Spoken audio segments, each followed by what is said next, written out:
Welcome to AI Otaku Studio. If you enjoy fantasy and audiobook adventures, please like, subscribe, and turn on notifications. Also, check out my second channel, Infinite Novel Audio, for more anime and AI-inspired content. Now, let's begin. Now, sit back, relax, and let's begin today's story. Welcome to AI Otaku Studio. Like, subscribe, and enjoy this video. Chapter 1: Life is like a dream system. Zyaroshan, why are you running again? Slow down, be careful not to trip over a stone. In the Douluo Continent, in the southeast of Nyuding City, Fasanuta Province, lay a village with clear waters and lush mountains, boasting exceptionally beautiful scenery. On the outskirts of the village, Tian was moving his short legs, darting quickly through the woods. He nimbly dodged one obstacle after another while swinging his arms wildly to maintain his balance, looking as if he were performing acrobatics. Just as he reached the entrance of the village, an old man waved at him from afar and greeted him with a chuckle. Tian hadn't just started exercising recently, the villagers were long used to it. Knowing the old man probably had something to say, he stopped and replied obediently. Grandpa Huang. It's like this, news just came from the neighboring village. They finished their spirit awakening today, and they'll be at our village tomorrow. Don't overexert yourself this afternoon, get some rest and keep your energy up. Upon hearing this, a flash of light appeared in Tian's eyes, but it quickly dimmed, and he appeared somewhat preoccupied. Spirit, these two words were something no 6-year-old child could help but yearn for, be curious about, or dream of. This was especially true for a transmigrator. Having read so many fanfictions, the protagonists that held power over the world were surrounded by beauties, showed off effortlessly, and at the same time reigned supreme, became gods and ancestors, and achieved immortality. Seeing how dashing and happy they were, and finding himself in the same situation, having transmigrated into this fantasy world, how could he not feel a sense of longing and let his imagination run wild? However, compared to other transmigrators, Tian was a standard 3-no product. No family background, no talent, and most importantly, damn it, he didn't even have a cheat. Damn! He had awakened his memories of his past life 2 years ago, at the age of 4, when his father passed away from illness and his mother, overcome with grief, followed him in death. The shock had been too great. Through inquiries, he learned that neither of them was a spirit master. Their spirit was the trash among trash, blue-silver grass, and they had no innate spirit power. Although he had eaten more eggs over the past 2 years, persisted in moderate daily exercise, and actively learned how to forage and identify medicinal herbs, selecting and consuming some of the harmless ones, he had absolutely no certainty whether these efforts could help him obtain or increase his innate spirit power. At this moment, the anxiety in his heart had naturally reached its peak. Spirit power was the foundation of everything. If one didn't even have innate spirit power, one could never step through the gates of cultivation, let alone carry out all those grand plans. Tian replied politely, "Got it, thank you, village chief." Afterward, he stopped running and silently returned to his dwelling. He drank some water-fed kunkun and was just about to check the root-strengthening and constitution-building herbs he had transplanted into the vegetable patch, intending to take them one last time today, when suddenly, a pale blue, cipher-looking virtual screen appeared before Tian's eyes, displaying a few lines of large text. Charging complete. Life is like a dream system at your service. In an instant, little Tian, usually known for his intelligence and precociousness, widened his eyes, his mouth agape in an O shape, and he almost screamed out. A massive surprise struck his mind like a bolt of lightning, his whole body trembling, and his heart couldn't help but pound wildly. He couldn't help but be excited. A transmigrator without a system was like a wild child with no father to love them or mother to care for them. Now he was doing well too. A child with a mother is like a treasure, and from now on he could speak loudly. The system didn't seem to possess intelligence. Tian closed the courtyard gate, the room door and the windows, asked several questions in a low voice, and even tried to communicate via telepathy, but there was no response. Only after carefully studying it did he discover 4 tiny, rice-grain-sized characters embedded in the bottom right corner, user manual. After reading it, he learned that the system had 3 abilities in total. The first was dream compilation, similar to AI-generated videos, which could deduce, generate, and weave dreams based on the host's description. The second was dream invasion, which, as the name suggests, could implant a woven dream into the mind of a specific target, making it impossible for them to forget it for their entire life. The third was the shop, where he could purchase items from countless worlds, novels, anime, TV shows, and even myths and legends, but it required a currency called achievement points. Achievement points had to be earned by completing various achievement tasks set by the system, such as adding a spirit ring, increasing spirit power, conquering beauties, or defeating killing villains. After calming his mood, Tian first opened his attribute panel. Names: Tian. Age: 6 years and 19 days. Spirit: blue-silver grass, lowest grade spirit, not yet awakened. Spirit power: rank 0.1, obtained through acquired accumulation. Spirit ring: none. Achievement points: 10,733. Heaven rewards diligence, persisted in exercise for 733 consecutive days, rewarded with 733 achievement points. Miracle descends, successfully accumulated innate spirit power through acquired means, rewarded with 10,000 achievement points. Looking at this panel, which could be described as pathetic to the extreme, Tian didn't know whether to be happy or sad. Rank 0, 1 innate spirit power, not to mention the geniuses in the original work. He wasn't even as good as Yu Zairogang. But according to the system's description, he should have been like his cheap parents in this life, having absolutely no innate spirit power. Yet by relying on exercise, meditation, eating more meat, eggs and dairy, consuming root strengthening and constitution building herbs, and preparing blue-silver grass in every way, stir-frying, braising, stewing, he had actually managed to accumulate a thread of it through acquired means. To some extent, this could be considered a miracle, couldn't it? It was time to eat. There was grain left behind by his parents, and neighbors would occasionally take pity on him and send some fruits and vegetables. After renting all his farmland to the village chief, he could receive milk and meat regularly. Tian skillfully steamed some rice and stir-fried 2 dishes. The portions were small and the preparation was tedious, but he wasn't annoyed, and he had never lowered his standards. After eating, he lay in his little nest and pondered a very important question: who should be the first target for dream invasion? Tian had roughly browsed the system shop. It was filled with a dazzling array of divine rank spirits, and high-tier spirits came with sufficient innate spirit power. But purchasing spirits required achievement points, and achievement points required completing system achievement tasks. Spirit rings, spirit power, spirit bones, and the like were unrealistic right now. Only the Conquer Beauties task was potentially possible. The dream ability that came with the system was clearly meant for this. As long as the woven dream was exciting enough and shocking enough to the heart, it wasn't impossible to capture them in one go and reap a huge reward. According to the rules, under normal circumstances, one had to first come into contact with the target and meet certain requirements before being able to implant a dream, and it would also consume achievement points. But this time, as a beginner's perk, the achievement point consumption and prerequisites were waived.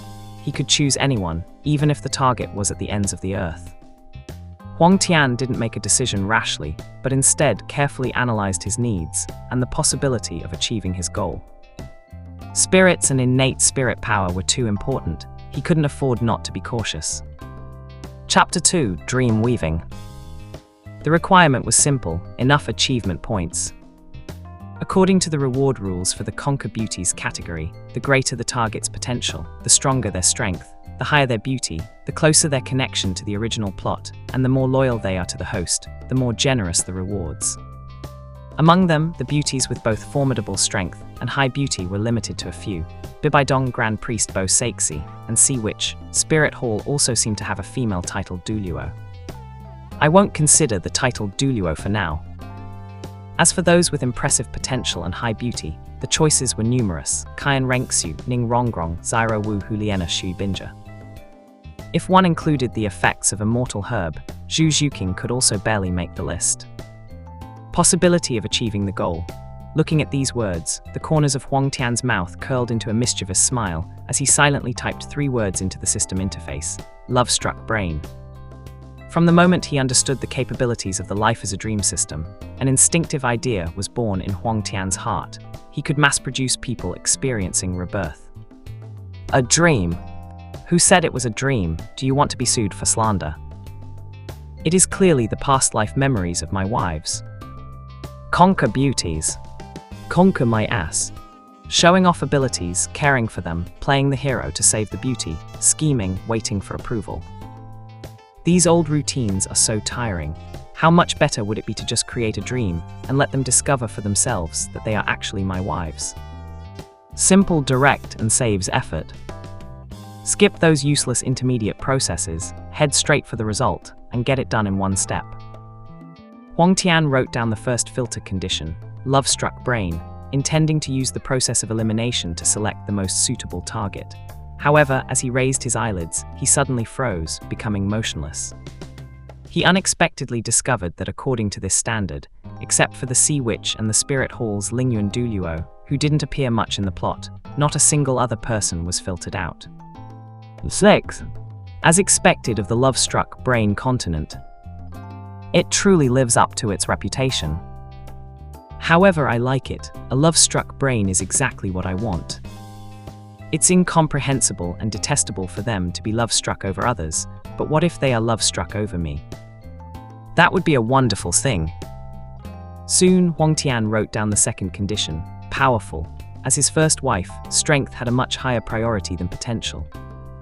The first item of a 3-0 product was having no background. He needed sufficient security. Not to mention hunting spirits, just having Tang Hao squatting in Nuding City was enough to make one feel like needles were pricking their back. This time, more than half were filtered out, leaving only a choice between Bibaidong and Grand Priest Bo Saixi. However, Tian's brows furrowed tightly, and he began to hesitate. Grand Priest Bo Saixi was on Sea God Island, shouldering the duties of the High Priest, and could never leave for her entire life. This would render the background he artificially created useless, providing no practical effect. As for Bibaidong, according to conspiracy theories, she was controlled by the god realm throughout. Even without conspiracy theories, her twisted personality made it unsafe to try and turn it around through a single dream. If he failed to conquer her, and the content of the dream was seen by the Rakshasa god or the Asura god, leaking future information, that would be a huge problem. Given that there were other choices, there was absolutely no need to take the risk. Wait, why does it have to be a human? While he was struggling with the dilemma, a flash of lightning crossed Tian's mind, and he suddenly woke up to the realization. In an instant, all the text on the screen disappeared, replaced by 3 other large characters: Silver Dragon King.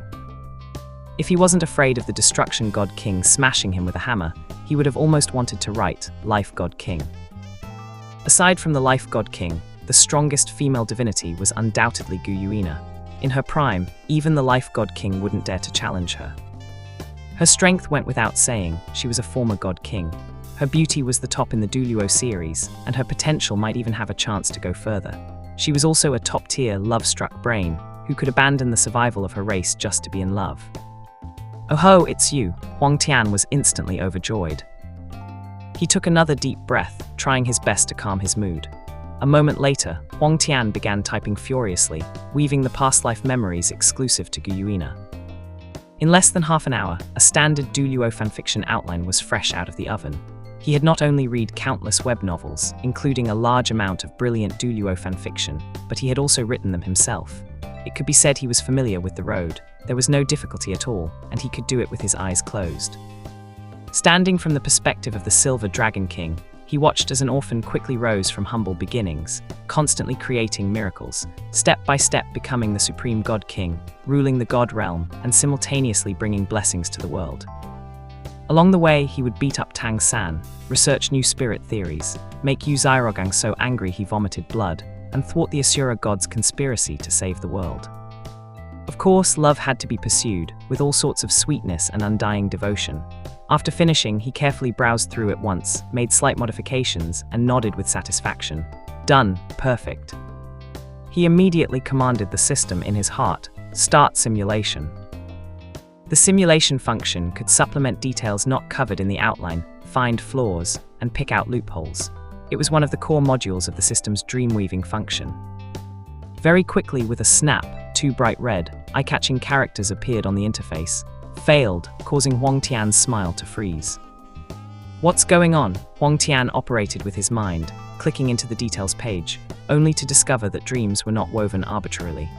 especially if he wanted the target to completely believe that these were their own past life memories and not doubt the truth for a second. Corresponding conditions had to be met.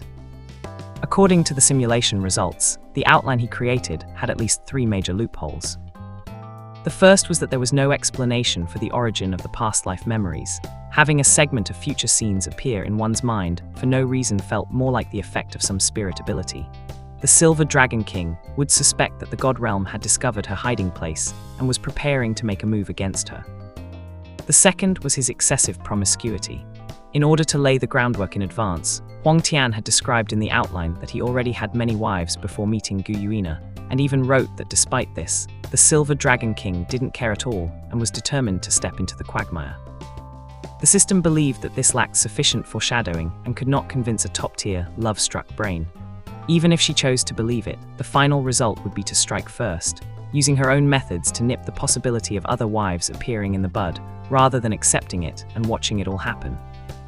Seeing this, Tian was suddenly shocked. Only one wife left, becoming henpecked. How could that be? He wasn't lecherous, it was just that the system's mission required it. Furthermore, many of the glorious achievements he would accomplish in the future in the outline were premised on constantly obtaining achievement points to purchase items from the shop. For example, regarding spirits in Gu Yuina's past life memories, he awakened with twin spirits and innate full spirit power, not the innate 0-1 level blue-silver grass, which was because he considered that after taking down the Silver Dragon King, he would definitely purchase powerful spirits. If the prerequisites were not met, there would not be enough achievement points to purchase the spirits, so wouldn't the past life memories be incorrect? There was also a third point. The villains were beaten and crushed throughout, lacking sufficient emotional tension. Moreover, Gu Yuina could do many things herself. After awakening the past life memories, the level of stimulation to the target was insufficient, and the pressure was not enough. The other party might choose to take control themselves rather than pinning their hopes on Tian. Chapter 3: Changing the Approach. Taking the immortal herb as an example, unless there is a compelling reason, the probability of Gu Yuina taking the immortal herb herself is far greater than waiting for Tian to discover it by chance as in the plot. At most, she could give the few that Tian originally consumed back to him. It seems that even with a love-struck brain, fooling someone is not an easy task. Tian let out a long sigh, his eyes shining with brilliance, suddenly feeling that things were becoming more interesting. His thoughts flickered in his mind, and all the text on the screen instantly vanished. At the beginning of the 2.0 version of the past life memories, Gu Yuina encounters a death crisis. The 5 great god kings activate the 5 great super divine artifacts to form the 3 realms judgment world-extinguishing sword, exerting power that surpasses the god kings, and she is on the verge of being annihilated. At the critical moment, she encounters a spatial temporal turbulence, and the god realm is swept away. Although she still dies, her memories of a lifetime, due to the spatial temporal turbulence and a twist of fate, return to tens of thousands of years ago. The origin of the past life memories solved.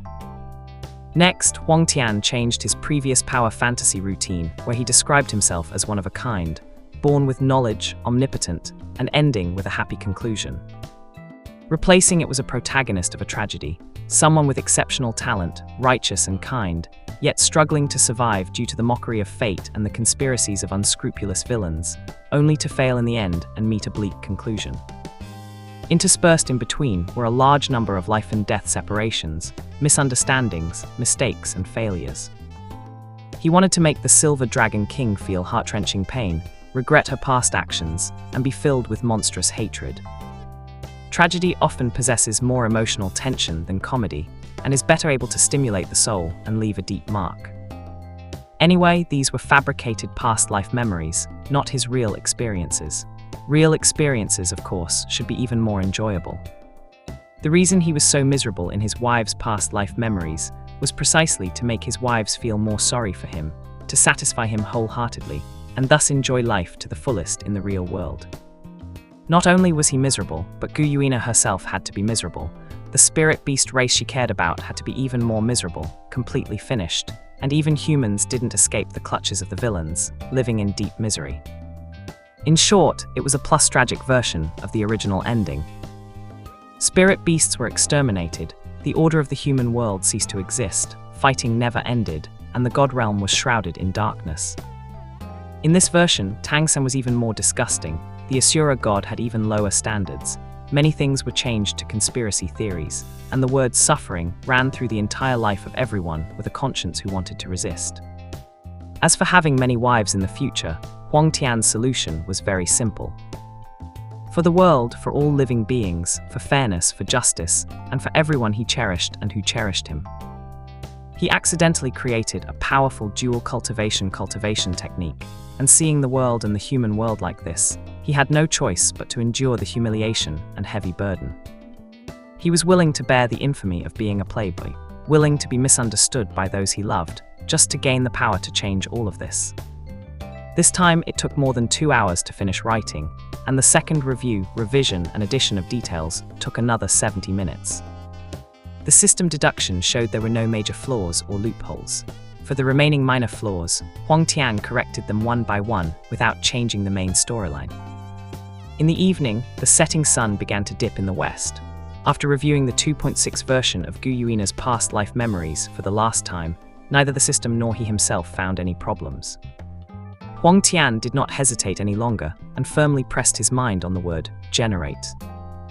Although the initial generation effect was already perfect, the artistry was maxed out and the effect was top-notch. But he still had the system generate 8 other versions, selecting the best among the best to pick the one with the most emotional tension. After confirming multiple times that there were no problems, he officially clicked to implant it. In the core area of the Stardew Great Forest, in an independent interdimensional space, the massive body of the Silver Dragon King spanned the sky. The giant scales, each with a diameter of 1 meter, were shining brightly, presenting a dazzling and gorgeous silver light that was blinding to the eyes. Within this silver light, there were faintly 9 other colors: white, yellow, purple, black, red, gold, blue, green, and cyan, rendering and assisting it, making it exceptionally magnificent and mysterious. The 1,000-jang-long dragon body was incomparably towering.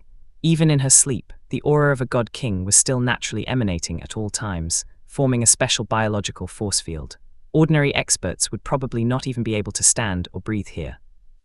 The only thing was a hideous scar on her shoulder, which looked very disharmonious and slightly ruined the beautiful scene. On the ground below the dragon body, 100-jang-sized strange mountain range stretched out, which was actually entirely composed of the legendarily precious life gold.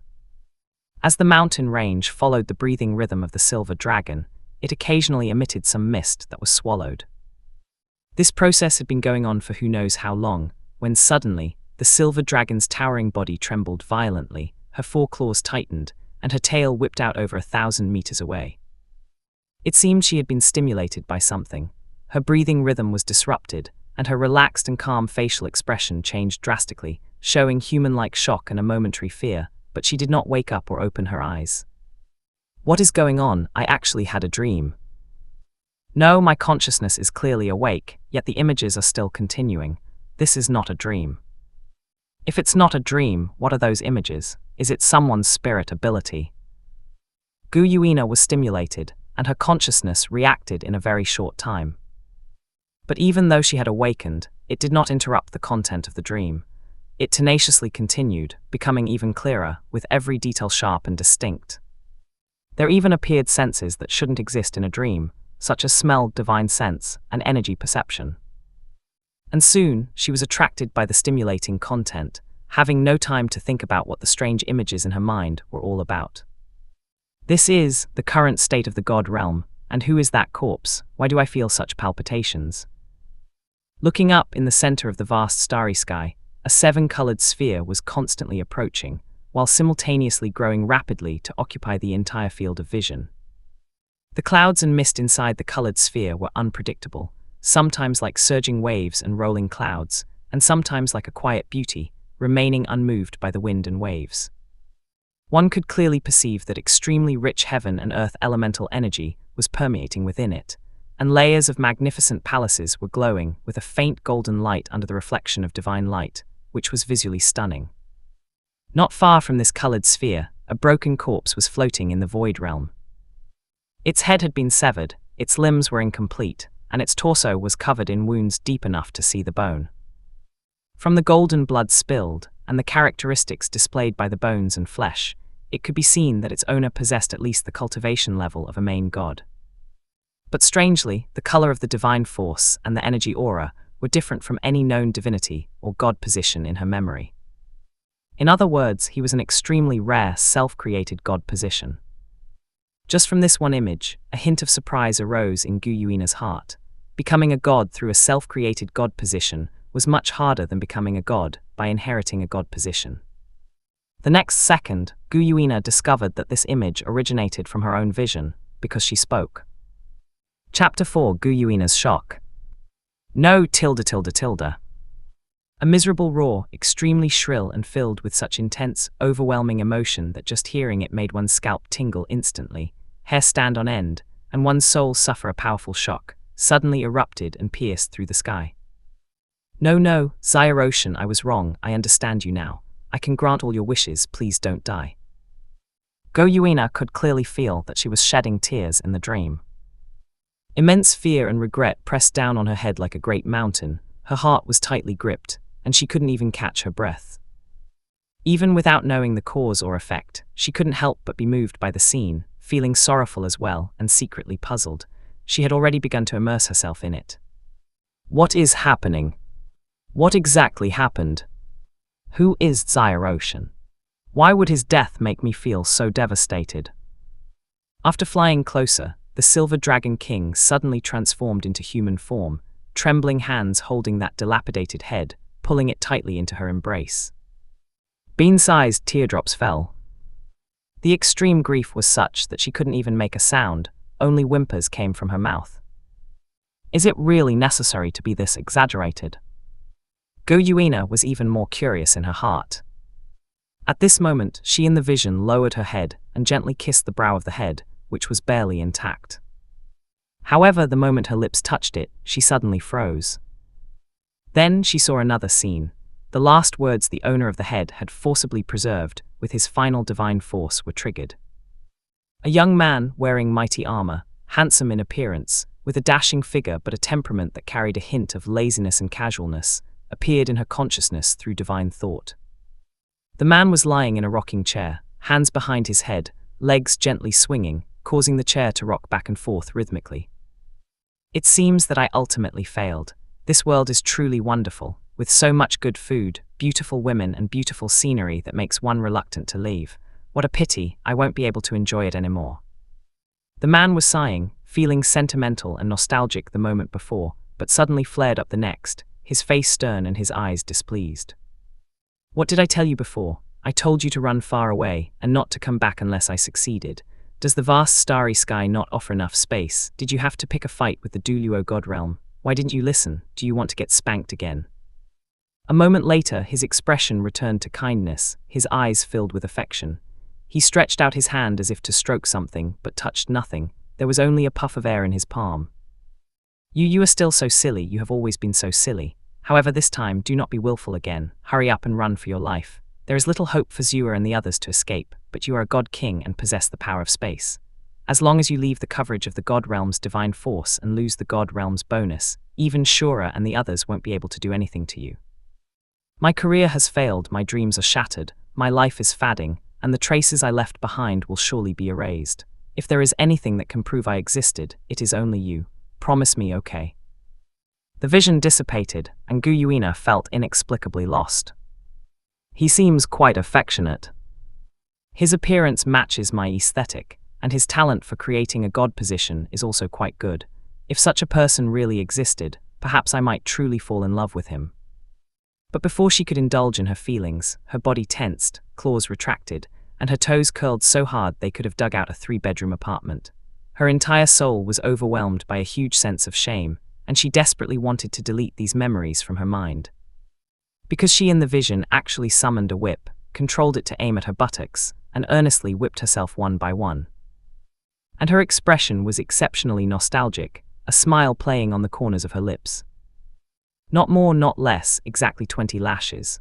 After finishing, as if she had figured something out, her emotions returned to calm. At least on the surface she was no longer grieving, and she said affectionately, "Master Daddy, these 10 lashes are punishment for not listening to you, and the other 10 are because I am going to disobey you again."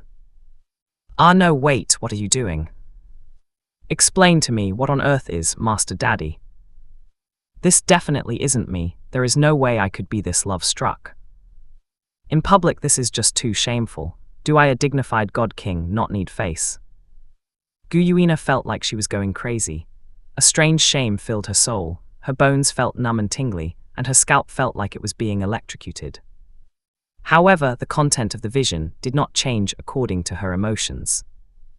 The Silver Dragon King turned her head slightly and saw a large number of other corpses floating in the starry sky, but the man's position was the closest to the god realm. With a flick of her finger, she shot a pure stream of life energy from afar into the body of a beautiful woman who was not yet dead. Without waiting for the other party to wake up, she turned her wrist, and vast space energy surged forth, opening a portal through the void realm from afar to send her away. She will prove your existence, as for me. With a soft murmur, the next voice suddenly roared, filled with dense hatred, dense anger, and dense madness. Whether I live or not doesn't matter. I only want you all to die. I want all of you to be buried with Narration. Without him, whether this world exists or not is irrelevant. Not good, stop her. Someone shouted in terror, but the Silver Dragon King didn't even look. Her figure suddenly disappeared, and when she appeared again, she had returned to her true form, her 4 claws tightly gripping the 7-colored sphere, which was the god realm. Then every inch of her skin lit up with brilliant 9-colored light to the extreme, and she spat out a bright silver dragon spear and a 9-colored crystal, both releasing immeasurable light. This light spread rapidly, obscuring her vision, leaving the scene with nothing but white light, unable to see anything. I actually went as far as to self-destruct. Guyuina was stunned, her huge dragon face wearing an anthropomorphic expression of extreme shock and disbelief. One must know that gods can undergo reincarnation and rebirth. As long as one has a divine thought and divine force, it can be done.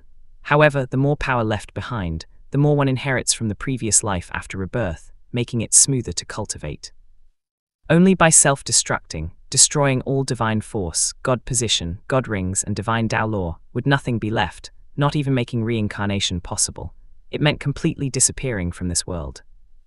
Gulp, Guyuina couldn't help but swallow hard.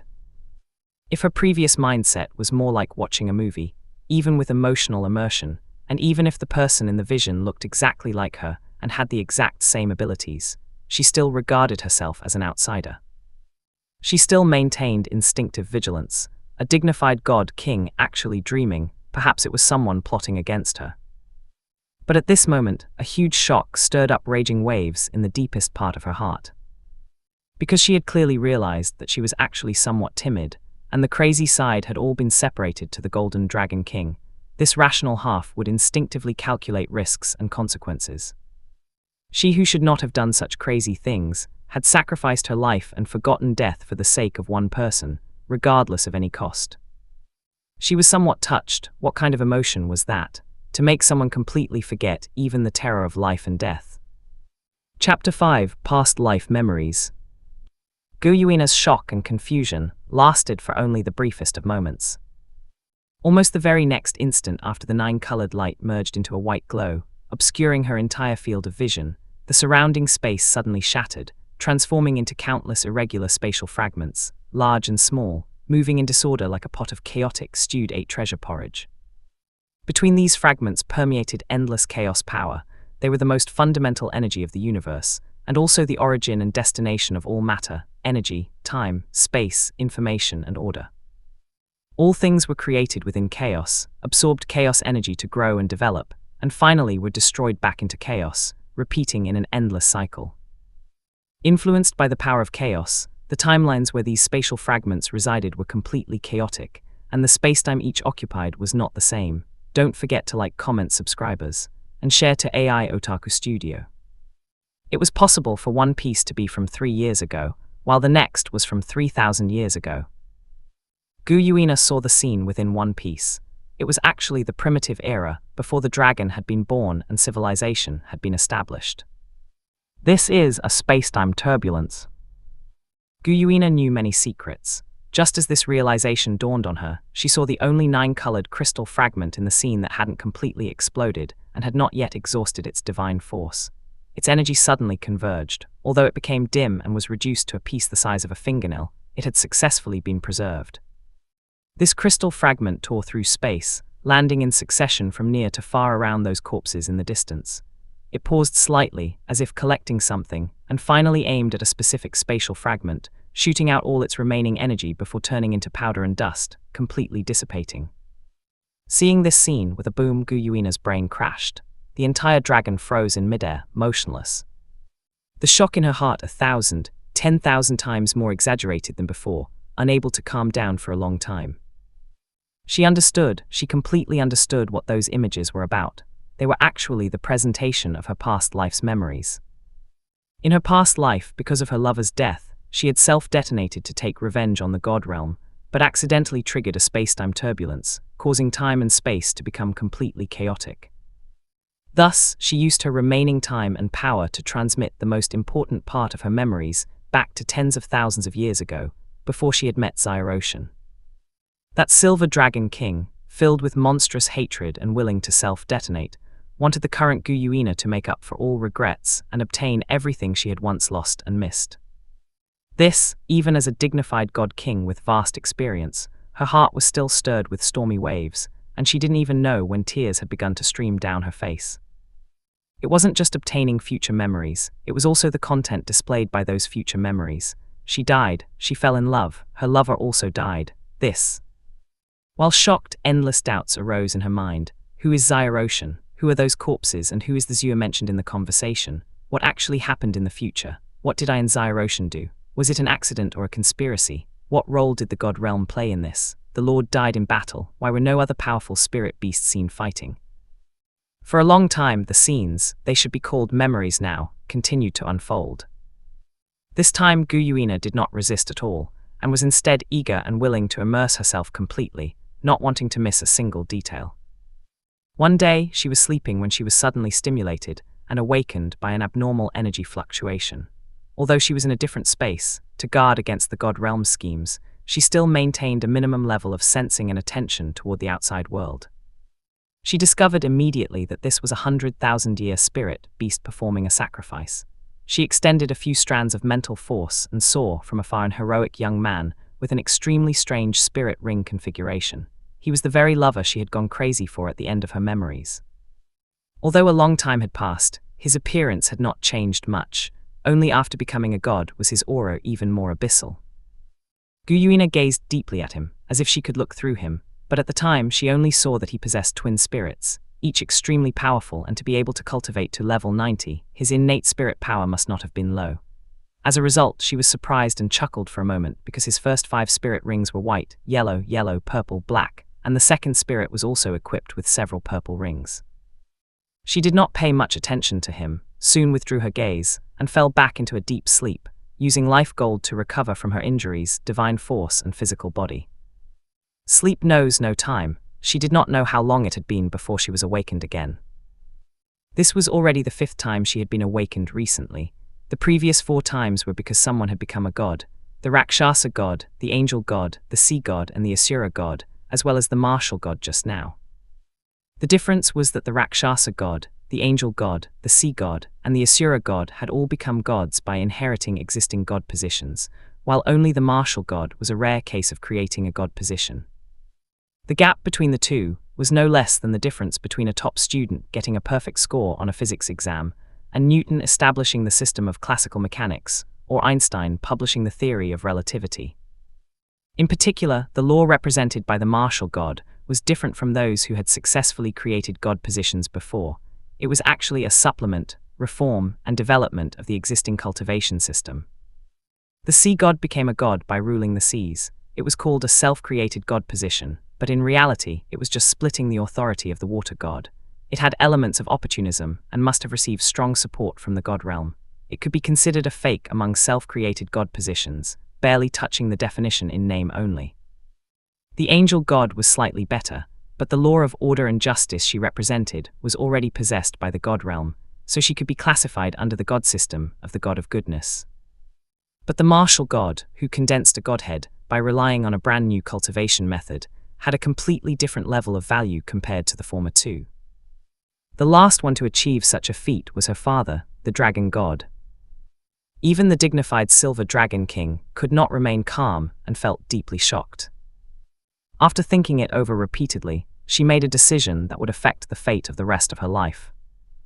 Through observation, Gu Yuina discovered that this Huang Tian was a brazen and lecherous person, with countless beauties by his side.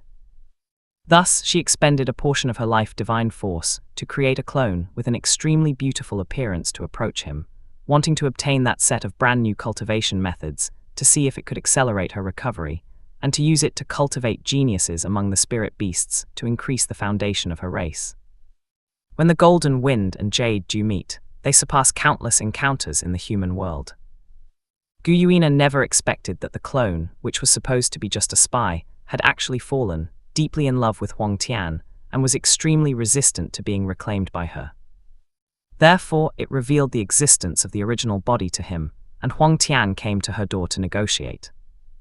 Huang Tian used the condition of handing over the newly discovered cultivation system to force her to agree never to reclaim the clone. Although she felt the pain of losing that part of her power, after weighing the pros and cons, her past self finally agreed. As a result, what left her speechless and angry, feeling deceived, was that the so-called new cultivation method first required a human body, and second, it required a man and a woman to cultivate separately and initiate a part of the combined power together, and the process was very embarrassing to speak of. Gu Yuina certainly refused to collude with him. Fortunately, there were some accompanying martial skills, as well as some cultivation techniques that were not the strongest version but were still somewhat useful, so she barely gained something. It was just that for a being at the God-King level, it was better than nothing. Chapter 6: A Small Misunderstanding. Beyond just cultivation techniques and martial skills, the Silver Dragon King also learned many other deeds and stories about Huang Tian from the clone. For example, with twin spirits and innate full spirit power, why was his spirit ring configuration so pathetic, with the first ring being white and the third ring yellow? The reason was that when he joined an elementary spirit master academy, he met a spirit grandmaster named Yu Zairogang. The other party claimed to be a grandmaster of spirit theory research, boasting about how professional he was and how famous he was in the spirit master's world. He wanted to take Huang Tian as a disciple to experiment with his research results. However, he was self-contradictory in his speech, and many things he said did not make much sense. After being rejected by Huang Tian, he harbored hatred and deliberately recommended him to absorb a 10-year loan bamboo. It just so happened that the academy had very weak teaching staff, and most of the students' spirits were only of low quality. Therefore, many people had white first rings, including the spirit hall personnel who awakened his spirit and several teachers in the academy. At that time, Huang Tian was completely blank, having never seen what a powerful spirit master looked like, let alone knowing the dangers of human hearts. Naturally, he had no reason to doubt and just thought the Grandmaster was a warm-hearted good person. The first few spirit rings of the second spirit were also absorbed after being deceived by Yu Zairogang. The other party thought that this would stifle Huang Tian, making it difficult for him to pose a threat to his own disciple in the future. But even under these circumstances, Huang Tian's cultivation speed still exceeded another person with twin spirits and innate full spirit power. Moreover, just by observing, he developed a set of footwork based on the self-created soul skill ghost shadow perplexing track that the other party had obtained from somewhere unknown. Later, Huang Tian's excellent aptitude gradually revealed itself. And he had an ambiguous relationship with the daughter of the 7-treasure glazed tile school sect master, successfully obtaining the first high-level meditation method. With this as a foundation, he absorbed the characteristics of other high-level meditation methods, constantly experimenting and improving, and created a special meditation method exclusive to his own spirit, which was the prototype of his later cultivation technique. After that, Huang Tian was like a cheetah. Almost every period of time, he would research something new, shocking everyone. He defeated the Spirit Hall student team to win the Spirit Master Tournament Championship, went deep into Slaughter City to obtain the Slaughter God domain, and dared to challenge a titled Douluo just after his breakthrough to Spirit Saint, actually winning the battle. But at the same time, his ideas and practices gradually deviated from the mainstream of the Spirit Master's world. Having once been rained on, he wanted to hold up an umbrella for others. He published and promoted correct spirit theories, actively sniped evil spirit masters and spirit masters with evil conduct, stopped nobles from bullying and harming commoners, wiped out human trafficking organizations, and criticized the behavior of indiscriminately killing spirit beasts. All in all, it could be said that except for having multiple girlfriends, he was almost an impeccable sage. For this reason, he offended countless people. The two great empires, the upper three sects, and Spirit Hall all wished to get rid of him quickly. Fortunately, the two great empires and the upper three sects could no longer do anything about him at that time. Attempts to snipe him instead resulted in their own losses. The only one that could threaten him, Spirit Hall, had a traitor inside.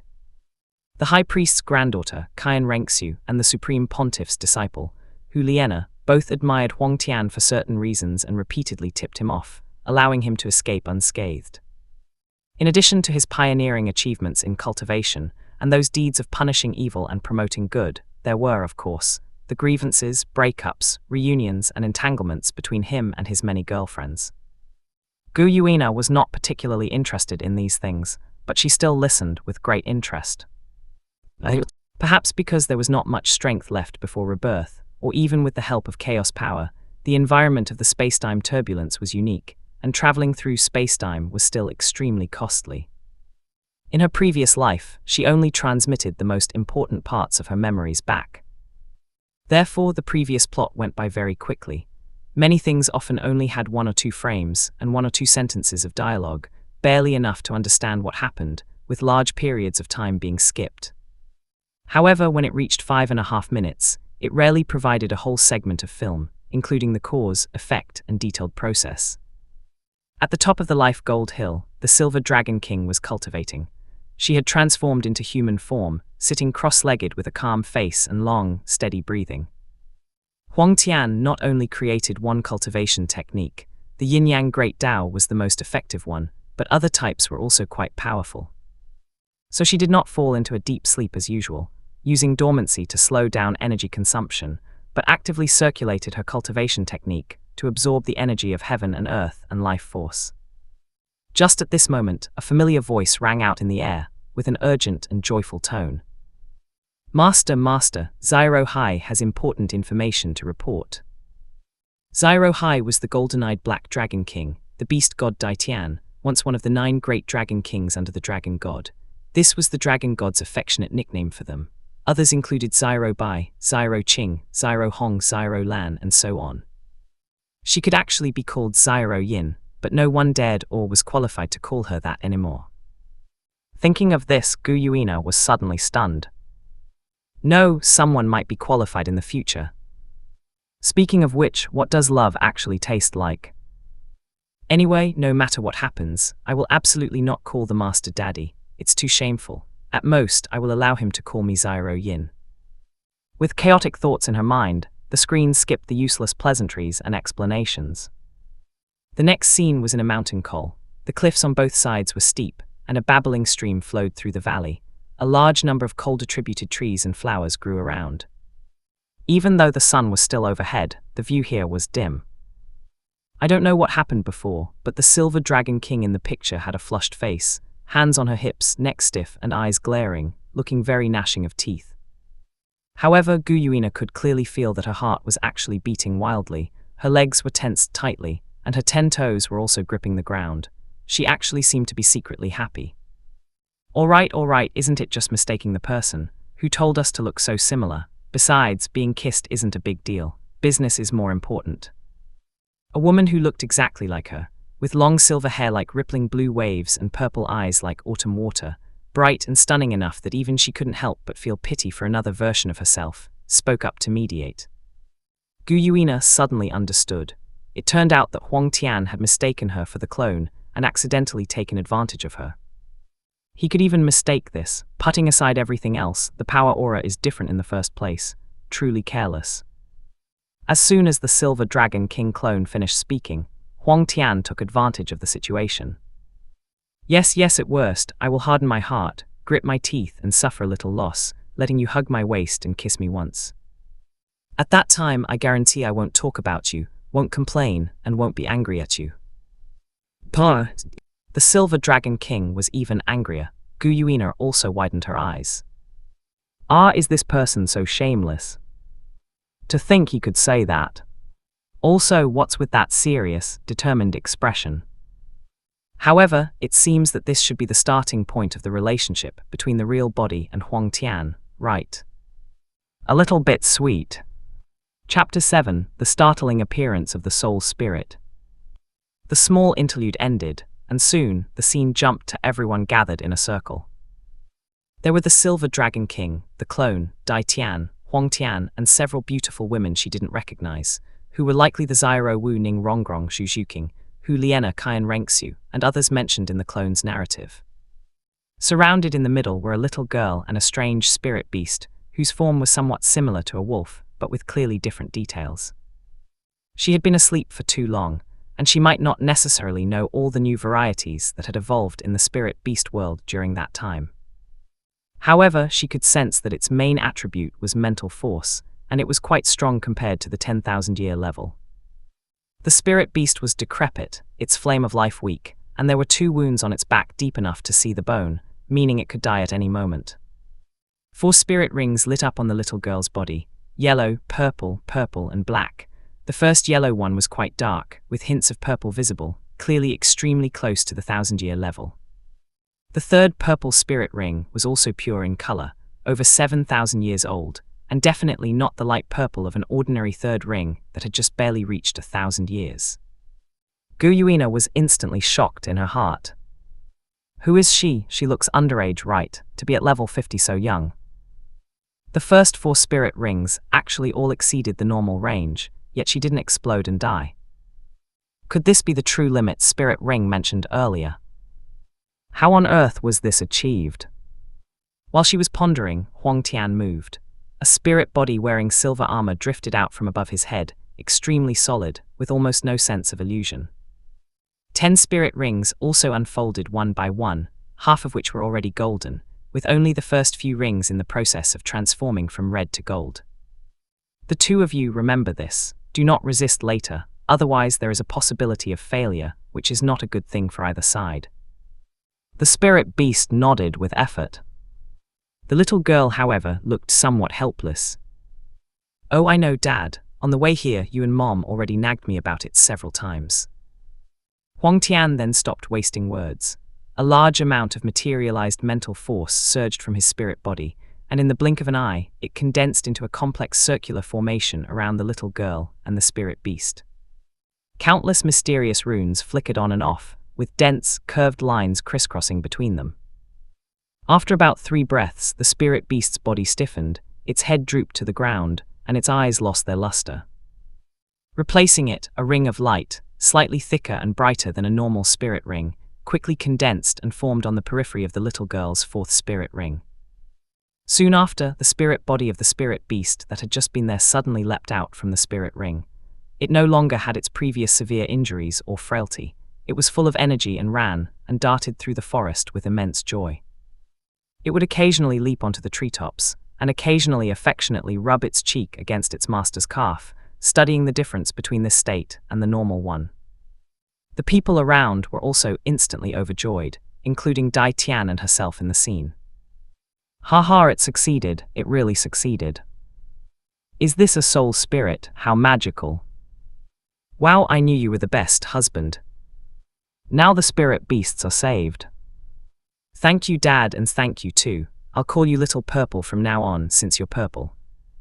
Gu Yuina's eyes widened even further, deep shock permeating her entire expression, her mouth half open, unable to close for a long time.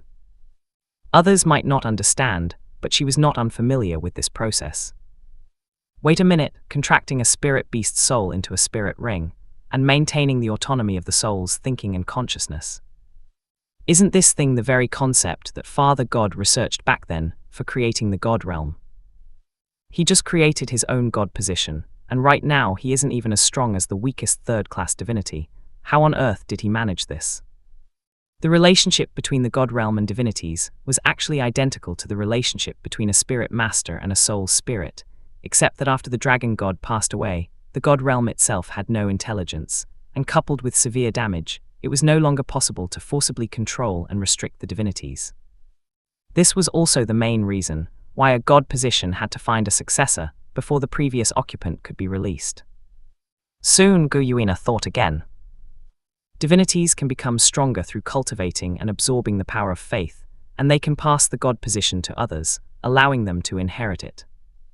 If the principles of both are really the same, then doesn't that mean even after becoming a soul spirit, there is a way to continue increasing its age? Holy crap! The scene clearly jumped again. After the soul spirit succeeded, it switched directly to the little girl describing her feelings. Dad, Mom, aunties, and the two dragon kings. I just tested it out.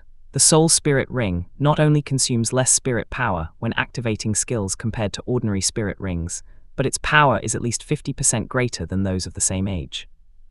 Moreover, it should be able to condense 2 to 3 more spirit rings. In other words, when I break through to level 60 and level 70, I won't need to hunt spirit beasts again. Although the age of the 6th and 7th rings will be lower than the true limit at that time, because the skills come from the same spirit beast, they can be combined into a perfect tactical system, and it greatly increases the soul spirit's strength, so I will choose to accept it. In addition, the soul spirit itself can also activate the skills of the spirit rings it resides in. This means that it can play a greater role during combat, for example, by coordinating tactical strategies with its master. Upon hearing this, Gu Yuina instantly understood what Tian meant when he excitedly said, "Now the spirit beasts are saved." A single soul spirit could actually produce 3 to 4 spirit rings. Even calculating based on 3, it was equivalent to reducing losses by 2/3. If one also counted those spirit beasts that were accidentally killed or slaughtered during the spirit master's journey to hunt them without becoming spirit rings, the proportion would likely be even greater. Furthermore, the soul spirit consumed less and was stronger than spirit rings, so spirit masters would definitely gladly accept it. This was undoubtedly a win-win decision, making everyone happy. Good. Even though all of this was still far from happening, just seeing the hope made Gu Yuina extremely invigorated, so excited that she shouted out loud. Beast-type divinities were almost completely wiped out, spirit beasts were suppressed too harshly, and cultivating was truly too difficult. To grow to the 10,000-year level, even those with excellent bloodlines needed thousands of years. But what about humans? When titled Douluo made a breakthrough, they were generally under 100 years old, and a single spirit master would hunt more than one spirit beast. The range of all forests and spirit beast habitats was continuously shrinking, and in the last few tens of thousands of years, even the speed of the shrinkage had begun to accelerate. It was just like a noose tied around the necks of the spirit beast clans, constantly tightening. Perhaps before long, they would face life or death extinction. Just because of this, Gu Yuina was not surprised why the future Silver Dragon King's clone and main body would fall one after another. Such an extraordinary man is truly worth loving. I don't know how old Huang Tian is now, but at least he hasn't become a god yet. If I invest in him early and help him avoid those mistakes, will he become even stronger than in the original history? It's entirely possible. After showing the soul spirit, the memory entered a rapid flashing state again, recording important events and time nodes with clips that were as short as a few seconds or no longer than half a minute. Chapter 8: Self-Deception. However, just the first short clip made Gu Yuina lose her composure a little. Huang Tian mistook the Silver Dragon King for his wife, that is to say, the clone, again, leading to some flirtatious events that shouldn't have happened. The main body tried hard to hide her secret joy, while outwardly rebuking him with great displeasure. Huang Tian established the Spirit Pagoda and formulated numerous restrictive clauses to prevent the abuse of soul spirits. A large number of spirit beasts nearing the end of their lives voluntarily headed to the Spirit Pagoda, and the trend of spirit beast extinction was clearly curbed. Huang Tian accidentally got close to Yuya, the main body, while mistaking her for Na, the clone's name, yet again. After many such mix-ups, the Silver Dragon King's bottom line was clearly lowering. Unless it clearly crossed the line, some small actions that were between normal and arguably abnormal began to be desensitized. When he didn't mistake her for the other, they would occasionally hold hands, put an arm around the waist, pat each other's heads, sit naturally close together on the sofa, or hug from behind while playing around. As for when he did mistake her, not only did the duration of the mix-up get longer and longer, but his actions also became increasingly excessive. Gu Yuina. That's the third time already. No, those were just the 3 instances extracted from memory. The actual number might be far higher. Are you doing this on purpose, or is it an accident? Is this right? Fourth item.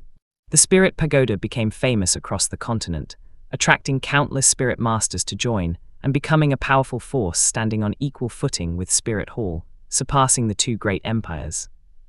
The Silver Dragon King was once again mistaken for Na by Huang Tian and subjected to his wandering hands. She made up her mind to snap and pretended to be angry and scold him, but ended up accidentally laughing out loud, forcing her to flee with a blushing face. Because of the Spirit Pagoda, Huang Tian gained the faith of the Spirit Beast clans, successfully completing his deification.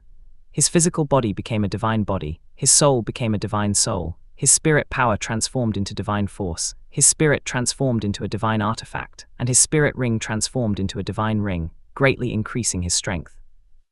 Yet another huge mix-up occurred, and he nearly crossed the line. She felt herself becoming more and more dangerous, and if this continued, she might really lose control. She still had a deep blood feud to avenge, great dreams yet to be realized, the future of billions of spirit beasts to shoulder, and the last hope of the dragon clan to carry. She absolutely could not sink into such boring romance. The Silver Dragon King therefore discussed it privately with her clone, deciding that from now on, she would only wear red, while the clone would only wear blue. So they could be clearly distinguished, and avoid being mistaken for one another. But for some reason, the moment the agreement was reached, she felt empty inside, as if she had lost something important, and she wasn't as happy as she had imagined.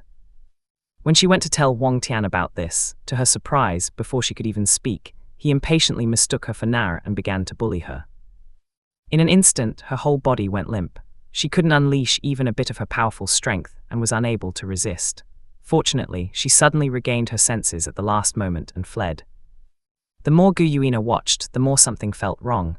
She frowned, feeling very disapproving.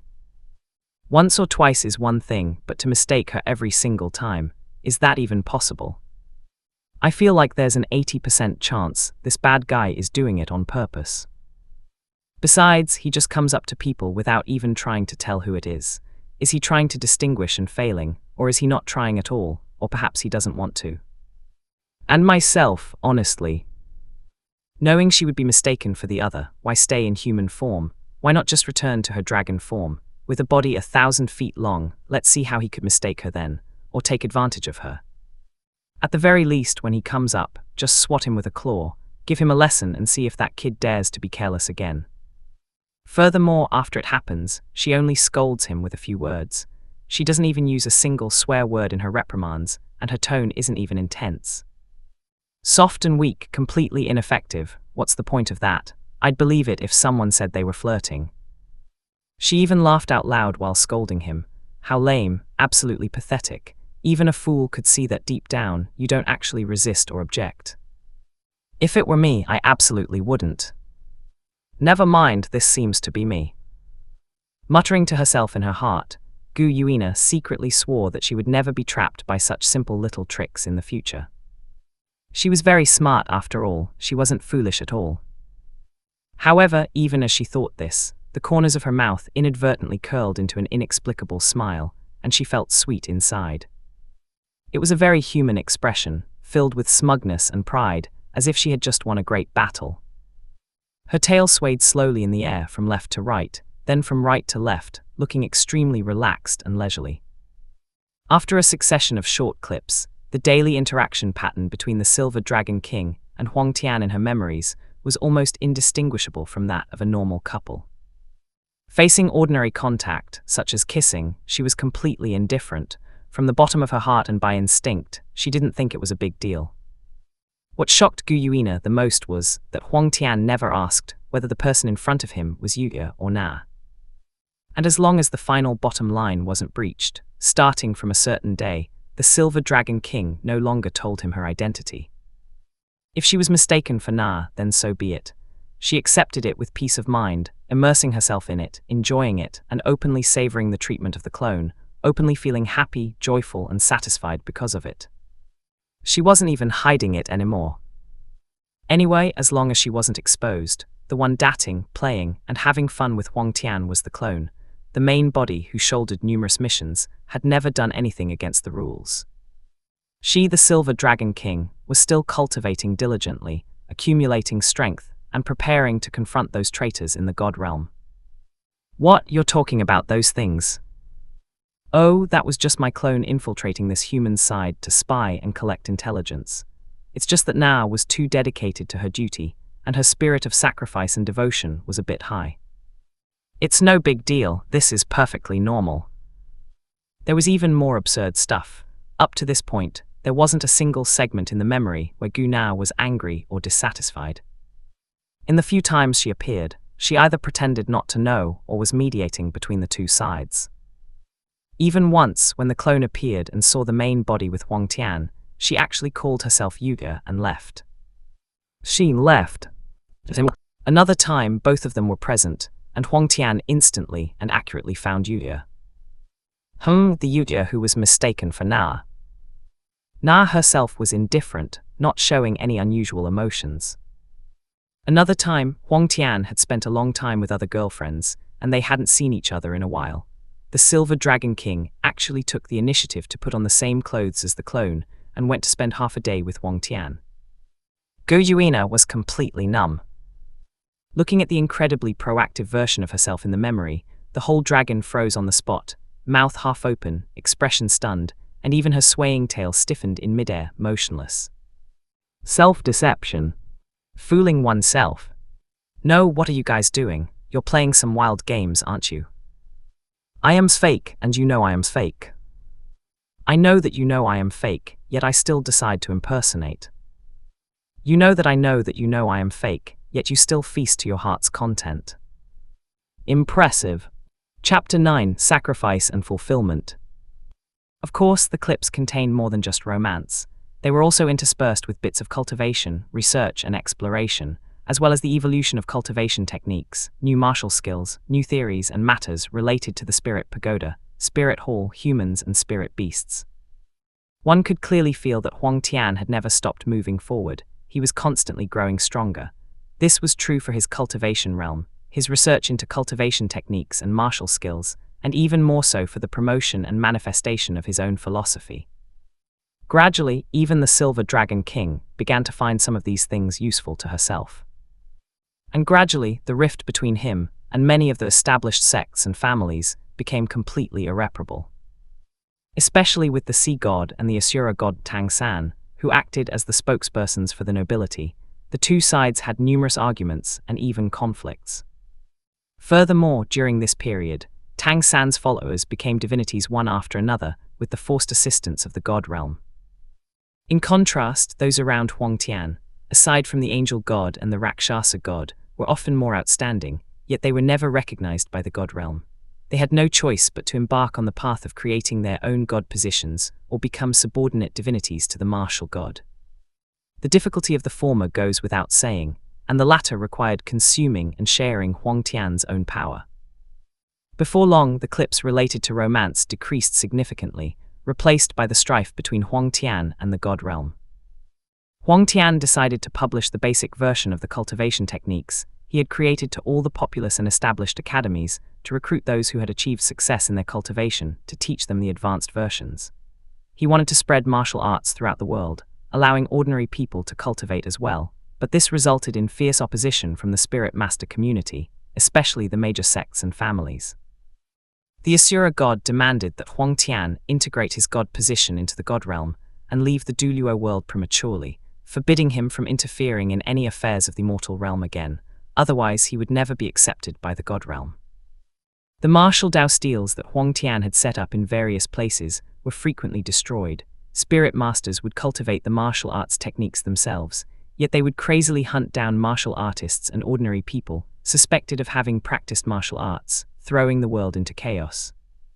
Several high-ranking spirit masters from the Spirit Pagoda were ambushed and killed while out trying to quell the chaos, forcing Huang Tian to take action personally, leaving him exhausted and running around. The successors of the Sea God and the Asura God came personally to negotiate, but Huang Tian remained steadfast in his views and did not back down in the slightest. Consequently, the two great empires and the 7 great sects, under the leadership of Tang San, formally assembled a punitive army.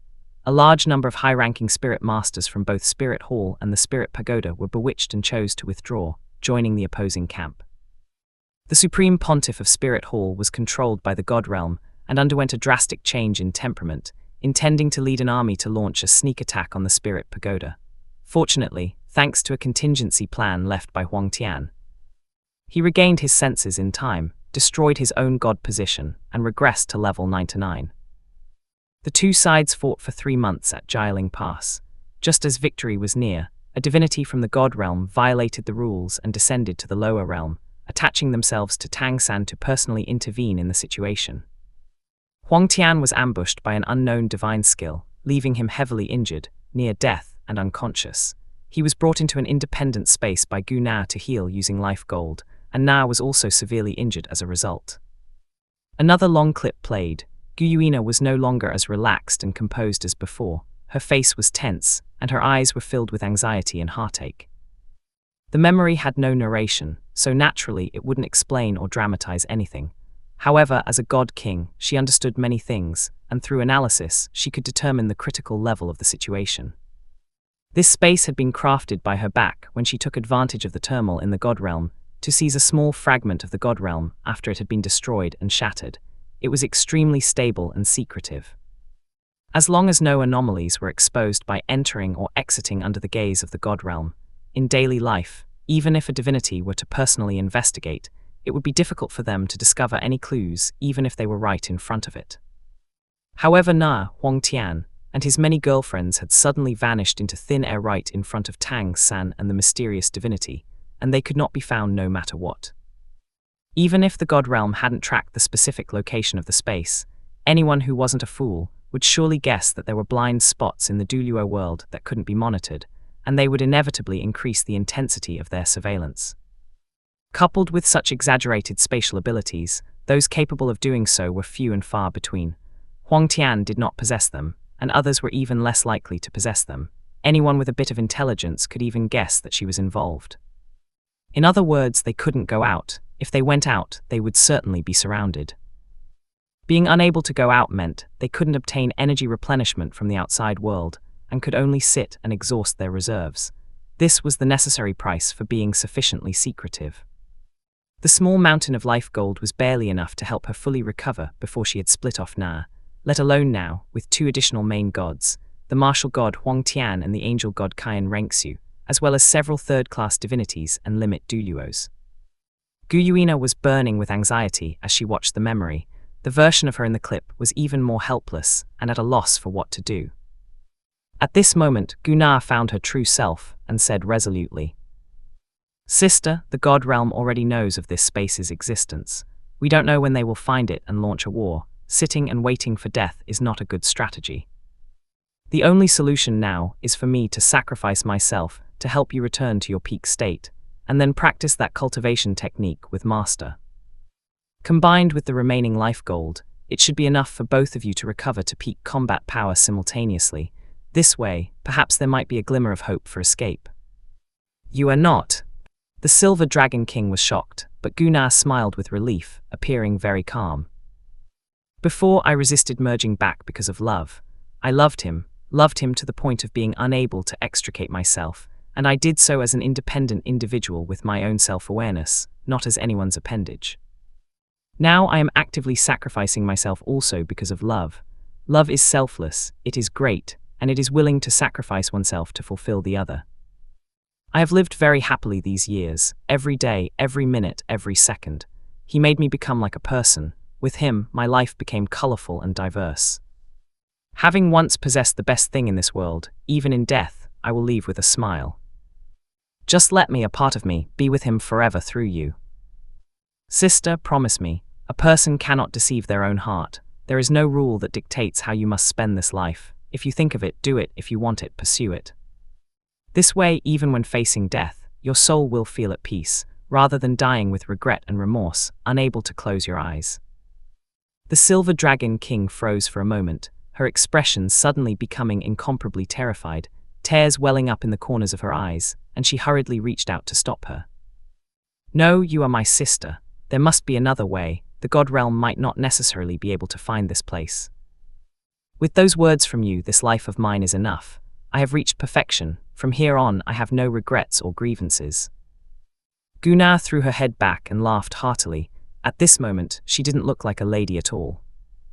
Just amidst this laughter, her entire being completely melted, transforming into a rainbow-like golden light that descended from the sky and poured into the top of Guyuya's head.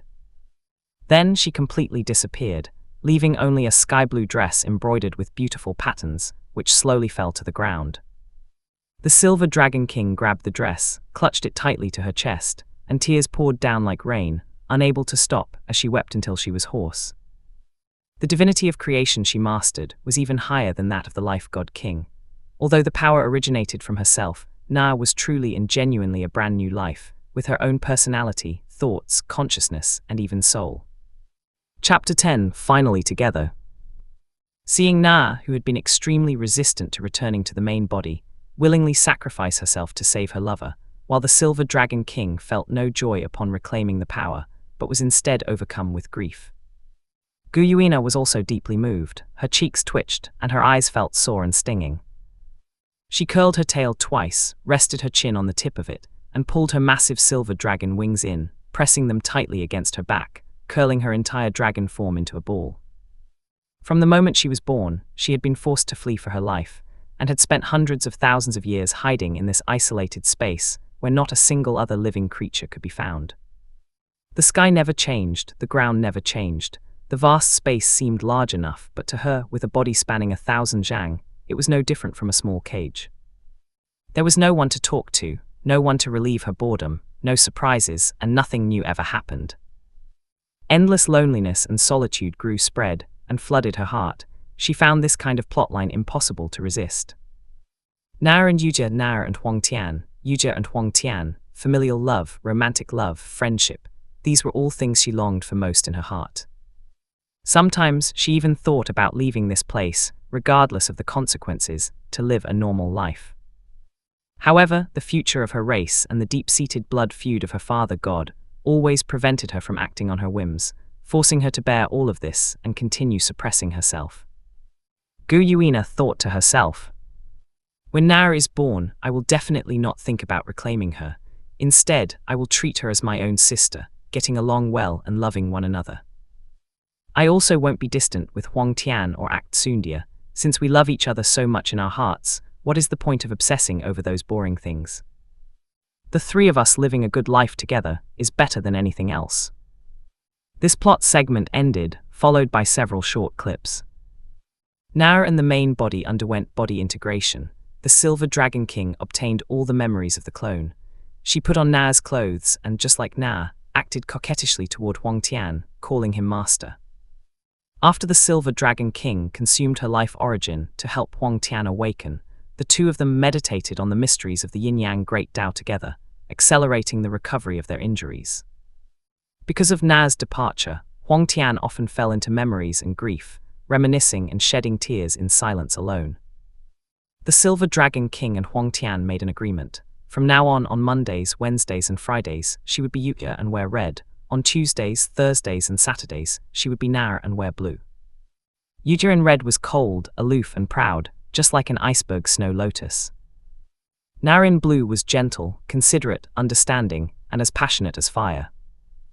Huang Tian refined his cultivation technique here and created new martial skills. The Silver Dragon King examined Nar's memories and discovered some interesting things within them. Though she should have been angry, a doting and warm smile appeared on her face. Nar's memory fragment 1. On the eve of going to the core area of the Stardew Great Forest to meet the main body, Nar tried her best to encourage Huang Tian to conquer the main body so that she wouldn't have to be reclaimed. She said to Huang Tian, "That woman has been imprisoned for hundreds of thousands of years. She must be lonely and bored to death. With your methods of dealing with women, she'll definitely take the bait with just a little flirtation. When that time comes, let her experience for herself just what kind of supreme and wonderful taste romantic love is." Nar's memory fragment 2. After the soul spirit incident ended, Nar said to Huang Tian with a face full of admiration, "Master, you are truly too smart. How did you think of pretending to mistake her for me to take advantage of her openly?" Hey, do you think it's possible that the main body is secretly savoring the feeling of that moment from noon right now? Na's Memory Fragment 3. In a magnificent palace somewhere unknown, Na complained about the main body's stubbornness, and then devised a plan for Huang Tian on how to orchestrate a scenario to get the main body and Huang Tian to consummate their relationship, so that she could join this big family. The mystery was finally revealed. Gu Yuina widened her eyes, pouted her lips, and looked puffed up with anger. Previously, it was only a suspicion, but now the evidence was undeniable. Fine, I knew that although the main body and the clone looked the same, there was an obvious difference in their power aura in terms of spiritual resonance. If I had just paid attention, how could I have failed to tell them apart? So this guy was doing it on purpose from the very beginning. He has never given up his wicked intentions. And Na, always siding with outsiders, are you still my sister? Including you, myself, I am just too much of an idiot. How did I never see through such a simple trick? Without sufficient divine force supplementation, and not even low-level heaven and earth energy, even with a miraculous cultivation technique and the assistance of life gold, it took Huang Tian and the Silver Dragon King over 30,000 years to fully recover. The two calculated carefully, always utilizing that life gold in the best possible way. Even if it was slower, they did not waste a single bit, and finally, upon completely consuming it, they had just managed to return to their peak. At some unknown time, someone had built a row of houses at the edge of the space, likely by molding mud, and then using a spirit ability to solidify it. They were oval-shaped, like a row of eggshells standing on the ground, and the colors were quite bright: red, orange, yellow, green, cyan, blue, and purple, colorful and quite beautiful. One of the houses had its exterior painted silver, with some faint dragon-scale patterns on the top. Huang Tian's expression was very regretful and embarrassed, but deep within his eyes, there was deep affection as he said, "Today I need to tell you two things. First, I do indeed love Na very much, and perhaps until I die, I will never be able to forget her gentleness and the happy times she brought me. However, as for you, it is not as simple as merely treating you as a replacement for Na, or because she became a part of you.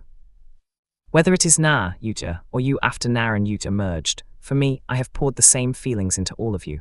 In my heart, I love Yuta just as I love you. Perhaps I am indeed a greedy and insatiable guy. Yuta's persistence, Na's gentleness, your deep affection, each of you is unique. No one is anyone else, and no one can replace anyone else. No matter what happens, please firmly remember that you are not at fault. You are an innocent victim. The fault lies with this world and those who wish to do evil. The second thing is that the life gold has been completely consumed. Without energy supplementation, our condition will only decline from here on out. Right now is the most peak and powerful moment of our strength, from tens of thousands of years in the past to countless years in the future, bar none. If there is still even a glimmer of possibility to escape the pursuit of the God realm, then, without a doubt, it is now. This only glimmer of an opportunity boils down to 4 words: make a feint to the east while attacking in the west. It requires someone to actively sacrifice themselves to attract the attention of the God realm, lure away the 5 great God kings, and create an opportunity for the others to escape. You are already a thorn in the side that the God realm is desperate to get rid of, and you are the one among us who has mastered the power of space the most proficiently. You can attract and tie down the God Kings to the greatest extent. You would be willing, right? Okay. The Silver Dragon King did not hesitate at all. Even though she was about to sacrifice herself, the feeling of joy in her heart outweighed her fear. She did not notice the strangeness in Huang Tian's eyes at all, nor did she think about how Huang Tian could bear to let her sacrifice herself. Following the agreed-upon plan, the Silver Dragon King quietly left the independent space and changed her appearance to infiltrate the human world. On the surface, it was to gather intelligence, but in reality, she was simply afraid that appearing too deliberately would lead the God realm to suspect they were drawing the snake out of its hole. Only by letting the God realm discover the spatial fluctuations themselves and follow the trail to find clues would the God King not suspect their motives. However, she did indeed collect quite a bit of information. First, the spirit beast population was hurtling toward rapid extinction at a rate 10 to 100 times faster than she had imagined. In just over 30,000 years, the Stardew Great Forest had been reduced to a mere speck of land. Apart from the portion Tian had risked his life to protect, everything else had been turned into cities and farmland. It was still called a forest, but in reality, it was no different from a zoo for rare species, and there were even those bold enough to venture deep inside for exploration. Across their entire Douluo planet, only the deep ocean still held relatively large populations of spirit beasts, but they dared not approach the shores or islands. Seeing just this one fact caused Guyuina to turn pale with shock, her expression becoming incomparably grave. And besides the near extinction of spirit beasts, the human world was not doing much better. The Silver Dragon King learned from Tian that the God Realm had spent a full 1,000 years using countless methods to completely erase Huang Tian's influence. The major events that occurred during that period, in chronological order, were as follows. Spirit Hall was destroyed, the Spirit Hall legions and the main forces of the Spirit Pagoda were completely wiped out. Tangsen used his divine force to empower the attack, and Dugubo unleashed his 9th spirit ability in the center of Spirit City, turning Spirit City into a zone of death. Yu Xiaogang publicly declared that all of Huang Tian's research results were plagiarized from him, and published a new version of spirit theory, which included more detailed spirit classifications, limit spirit rings, the advantages of soul spirits, and theories on the compatibility between spirit rings and spirits.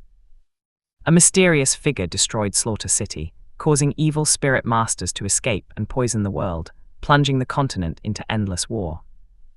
Policies such as free spirit awakening provided by Spirit Hall, subsidies for low-level spirit masters, and spirit master academies admitting students based solely on talent were all abolished. It is said that when commoners gathered at the ruins of Spirit Hall to petition, they were attacked by evil spirit masters, and none survived. The organization Huang Tian founded to bridge the relationship between spirit beasts and humans, produce and grant soul spirits, and limit the abuse of soul spirits, the Spirit Pagoda, was taken over by the Clear Sky sect. Newspapers originally founded by Huang Tian reported extensively on the evil deeds of Spirit Hall and Huang Tian. Major sects and nobles took turns coming forward to give their accounts, listing a large amount of evidence and examples. Evil spirit masters were described as Huang Tian's conspiracy and the remnants of Spirit Hall, and both became public enemies of humanity in a very short time. Tang San, the successor to the Sea God and the Asura God, called for a large-scale liquidation against Huang Tian and Spirit Hall. He personally led the Tang sect and the upper 3 sects to destroy a large number of Huang Tian's books on spirit theory, hunted down spirit masters and commoners who practiced martial cultivation techniques, and labeled them as evil Huang Tian elements. Policies of the Spirit Pagoda aimed at protecting spirit beast populations from extinction, such as strictly prohibiting the indiscriminate killing of spirit beasts to create soul spirits, and forbidding non-super geniuses from attaching new soul spirits when they could still condense spirit rings, were all abolished by the new Pagoda Master. The Sea God and the Asura God announced the complete eradication of the remnants of Spirit Hall and the followers of Huang Tian, with their glorious battle achievements reported in newspapers for 7 consecutive days. Except for some top sects and families that still possessed the cultivation techniques Huang Tian had published back then, they had basically disappeared among the common people. A large number of spirit masters flooded into the Stardew Great Forest to indiscriminately kill spirit beasts to create and sell soul spirits, accelerating the extinction of spirit beasts. The 2 great empires and the 3 great sects issued a joint order strictly prohibiting free spirit awakening. Violators were considered remnants of Spirit Hall, and anyone could kill them without guilt. Spirit Master Academies began implementing a recommendation letter system. Students had to hold a recommendation letter issued by a noble to join an academy for study. The higher the level of the academy, the higher the requirements for the status and power of the person issuing the recommendation letter, and high tuition fees were required. After Huang Tian's influence was eliminated, the Douluo Continent gradually returned to the Dark Age before the rise of the Angel God. Order collapsed, evil spirit masters were rampant, war never ceased, and the common people had no hope of ever getting ahead. Don't forget to like, comment, subscribers, and share to AI Otaku Studio. Because about 20,000 years later, the soul-hunting forest disappeared one after another, and most of the spirit beast population went extinct. Just at this time, artificial spirit rings and artificial soul spirits were born. If a commoner lacked sufficient background or wealth, not only could they not awaken their spirit or enter a Spirit Master Academy to study, but now they could not even obtain a spirit ring. Even though the theoretical world had updated the limit spirit ring theory, stating that if one's physique was sufficient and the spirit and spirit ring were compatible, a 1,000-year first ring was not impossible. Yet among the spirit masters on the street, 10-year spirit rings were still everywhere. The great families and great sects were nominally under the command of the two great empires, but in reality, they were no different from local warlords. Not to mention the common people in their territories, they would take whatever they wanted even from small and medium-sized spirit master families. Aside from daily bullying, they treated the hunting of geniuses outside their own families as a matter of top priority. However, in history books and official propaganda, the modern era was described as the happiest time for the common people, and Spirit Hall was described as a demonic organization that lived on human flesh. As for Huang Tian, regardless of good or bad, no one was allowed to mention his existence. Even though she had anticipated that after Huang Tian disappeared, many of the policies he led would be abolished. After all, they caused too much damage to the interests of the great sects and great families. The Silver Dragon King was still visibly shocked and horrified upon receiving this information. She could understand Tang San's methods. The more chaotic the world was, the more developed and powerful the belief in dark divinities became, and the Asura god could derive sufficient nourishment from it. But she could not accept that her lover's dreams, reputation, and career had been so poisoned. Walking in the human world, she saw with her own eyes the cruelty of war, how nobles bullied and even wantonly slaughtered commoners, and how evil spirit masters created carnage village by village. Yet the great families and sects lived in peace and luxury, wallowing in extravagance and debauchery, while the scent of wine and meat wafted from the vermilion gates. The nobles of the Spirit Hall era were completely eclipsed by those of today. Those so-called evil deeds were simply not worth mentioning. The Silver Dragon King was heartbroken. What saddened her was not just the miserable state of the common people, but also how angry and painful it would be for Huang Tian if he saw these scenes, given his immense altruism. Several hours passed, and the God Realm had still failed to discover her presence. Just as the Silver Dragon King was secretly rejoicing, thinking perhaps the God Realm had long since relaxed its surveillance, and that both she and Huang Tian might have a chance to escape, she in her memory suddenly raised her head. A tremendous shock erupted across her plain, disguised face, and her pupils contracted violently. Her heart tightened, her body stiffened at first, and then she began to tremble violently, her eyes quickly blurring with tears. In that instant, she received two messages. The first was a delayed message left by Huang Tian. Run, take this chance, run as far as you can, leave the radiation range of the Douluo God Realm, and go on an adventure in the vast universe. The second was a clear sensation that a fierce battle was taking place on the periphery of the Douluo planet. Nominally, Huang Tian had asked her to act as bait to draw the snake out of its hole, but in reality, he had unhesitatingly charged toward the God Realm himself. Chapter 12, 10 Million Reward. At this point, the memory finally came to an end. The subsequent events had already been shown at the very beginning. Huang Tian died in battle, and his lovers perished one by one. Even the Silver Dragon King unhesitatingly gave up the hard-won chance to escape, choosing to self-destruct in retaliation against the God Realm. This resulted in the destruction of the God Realm, triggering spatial-temporal turbulence and resetting the timeline. The entire process lasted less than 2 hours, slightly shorter than a feature-length film. Yet it spanned over 30,000 years, clearly explaining many important figures, events, their corresponding time nodes, and even the causes and consequences of the future. In the isolated space, Gu Yuina's eyelids fluttered as she slowly opened them, and 2 7-colored teardrops fell from them. However, a faint smile played on the corners of her lips, and her expression appeared relaxed and at peace, devoid of any cruelty or anger. Death is certainly a sad and painful thing, but if one dies for the sake of their beloved while harboring sincere love, it might not be a misfortune. If one could start over, then there is even less reason to wallow in sorrow or self-pity. Gu Yuina silently took stock of the important information in the memory, considering how to proceed next. She did not doubt the authenticity of this memory at all. Not only were there no major flaws to be found, but it was also too easy to verify. Just looking at the spirits, the various spirits of many characters who would appear in the future, it would not be a simple matter to forge them. However, heavy doubts still accumulated in Gu Yuina's mind. For instance, the large-scale collapse of the God Realm triggered by her self-destruction at the beginning, which was also the end of the story, should have been impossible to achieve with her current strength. Either Huang Tian had left behind a trump card, The God realm was already on the verge of collapse for some reason, or her future power would see a massive leap. Or why didn't she also transmit the most perfect and powerful version of the cultivation technique that Huang Tian had developed to its limit in the future? In that way, couldn't she, little Tian, and his lovers have gotten their cultivation on the right track much earlier?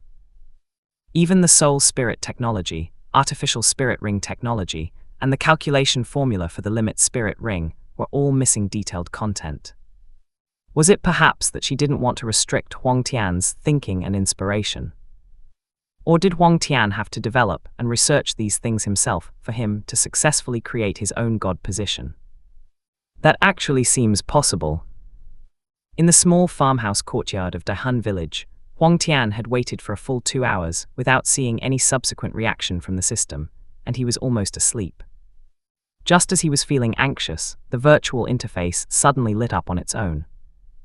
Like steady typing, characters appeared one by one at a calm pace. Go Yuina's dream entry ended. Gu Yuina's loyalty plus 99%. Note 1. Before completing the final ceremony, the normal limit is 99%. Note 2. The more extreme the loyalty, including both higher and lower, the harder it is to change, including both increasing and decreasing. Seeing the words final ceremony, Huang Tian was stunned for a moment. Is this ceremony of yours proper?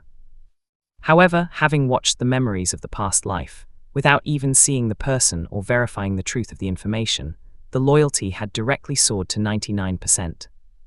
Can one say that she is worthy of being the famous, love-brain heroine of the love-brain continent? To be honest, he was starting to fall in love with love brains now. No, what he loved was specifically love brains. If it wasn't a love brain, he wouldn't be interested at all. The system continued to display information slowly. Gu Yuina's loyalty is greater than 50%. System judges as initial conquest. Gu Yuina's loyalty is greater than 70%. System judges as formal conquest. Gu Yuina's loyalty is greater than 90%. System judges as complete conquest. Gu Yuina. Charm, max value includes appearance, figure, temperament, personality, special preferences, loyalty to relationships, and the host's aesthetic preferences, etc. Strength, God King. Potential, Supreme God King. Original plot participation. Max score heroine of the third Douluo series, a pet. Appears in the second, fourth, and fifth. Note, original plot participation represents the character's luck. Congratulations to the host for achieving the achievement, 3,000 years older, ranked among the immortals. Congratulations to the host, achievement points rewarded plus 10, 0, 10, 0, 0, 0. Current achievement points, 10, 0, 20, 733. When the last 2 lines of text appeared, his heart pounded wildly just from the length of the number, and Huang Tian widened his eyes and counted it several times. Every time he counted, the arc of his lips couldn't help but curve upward a little more, until finally he could no longer suppress it and burst into loud laughter. 1, 2, 3, 8 digits, a total of 8 digits, that means it's at the 10 million level. 2, 4, 6, still 8 digits, 10 million, I received a 10 million reward. Haha, her heaven has made me useful. My strength can uproot mountains and my kai covers the world. I look up to the sky and laugh as I head out. Even if the emperor calls, I won't board his boat. Awesome! The purchasing power of the system's achievement points was actually quite good. A basic spirit with an additional innate spirit power of level 1 only costs 10,000 points. An intermediate spirit costs 30,000 to 100,000. High rank costs 100,000 to 300,000. And a top-tier spirit costs over 300,000. For at least around 1 million, one could buy a super spirit with at least level 7 innate spirit power. And if it exceeded 3 million, there was undoubtedly only one level left, which was divine rank. 10 million was the kind that was absolutely explosive, even among divine rank spirits. Huang Tian had long had arrangements for his 2 spirits. His first spirit was the blue-silver grass inherited from his parents in this life, which he could continuously upgrade with the system into the blue-silver king, then the blue-silver emperor, until it reached the ultimate form of all life attributes, the life ancient tree. He would take the survival route, crazily increasing his health bar, mana pool, recovery speed, resistance to abnormal status effects, and even adding a few extra lives. The other one was his own physical body. No spirit was more suitable than the human body itself for learning, cultivating, and executing. No, for pioneering the martial Tao and creating his own martial god position. Besides that, Tian had also specially designed his second spirit.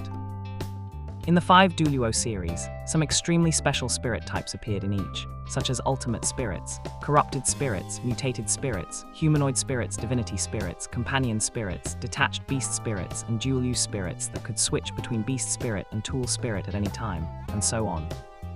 His physical body was designed to be a companion ultimate spirit, with the physical body accompanied by the soul, and each possessing powerful ultimate attributes. The so-called companion spirit refers to a special spirit composed of 2 or more parts, but only occupying 1 spirit slot. Each part of a companion spirit can be used individually or combined for simultaneous use, and they are usually stronger than single spirits of the same quality when combined. As for ultimate attributes, as the name suggests, they are the ultimate form of the corresponding attribute. The ultimate ice attribute can even reach absolute 0. To be able to complement and cooperate with life, the first ultimate attribute Tian chose was destruction. Next was spirit, which was also something the accompanied soul had to taste. This was just the initial plan. Now, of course, it had to be stronger and more comprehensive.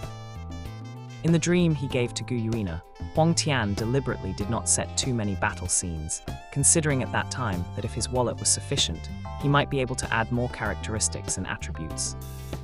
Chapter 13, Spirit Settings. Tian opened the system mal, found the spirit module, and searched for blue-silver grass. Thousands of similar spirits instantly appeared on the interface. After filtering out versions below top rank, there were still over 100 remaining that were of super quality. The higher the grade of the spirit, the more comprehensive its abilities, attributes, and characteristics.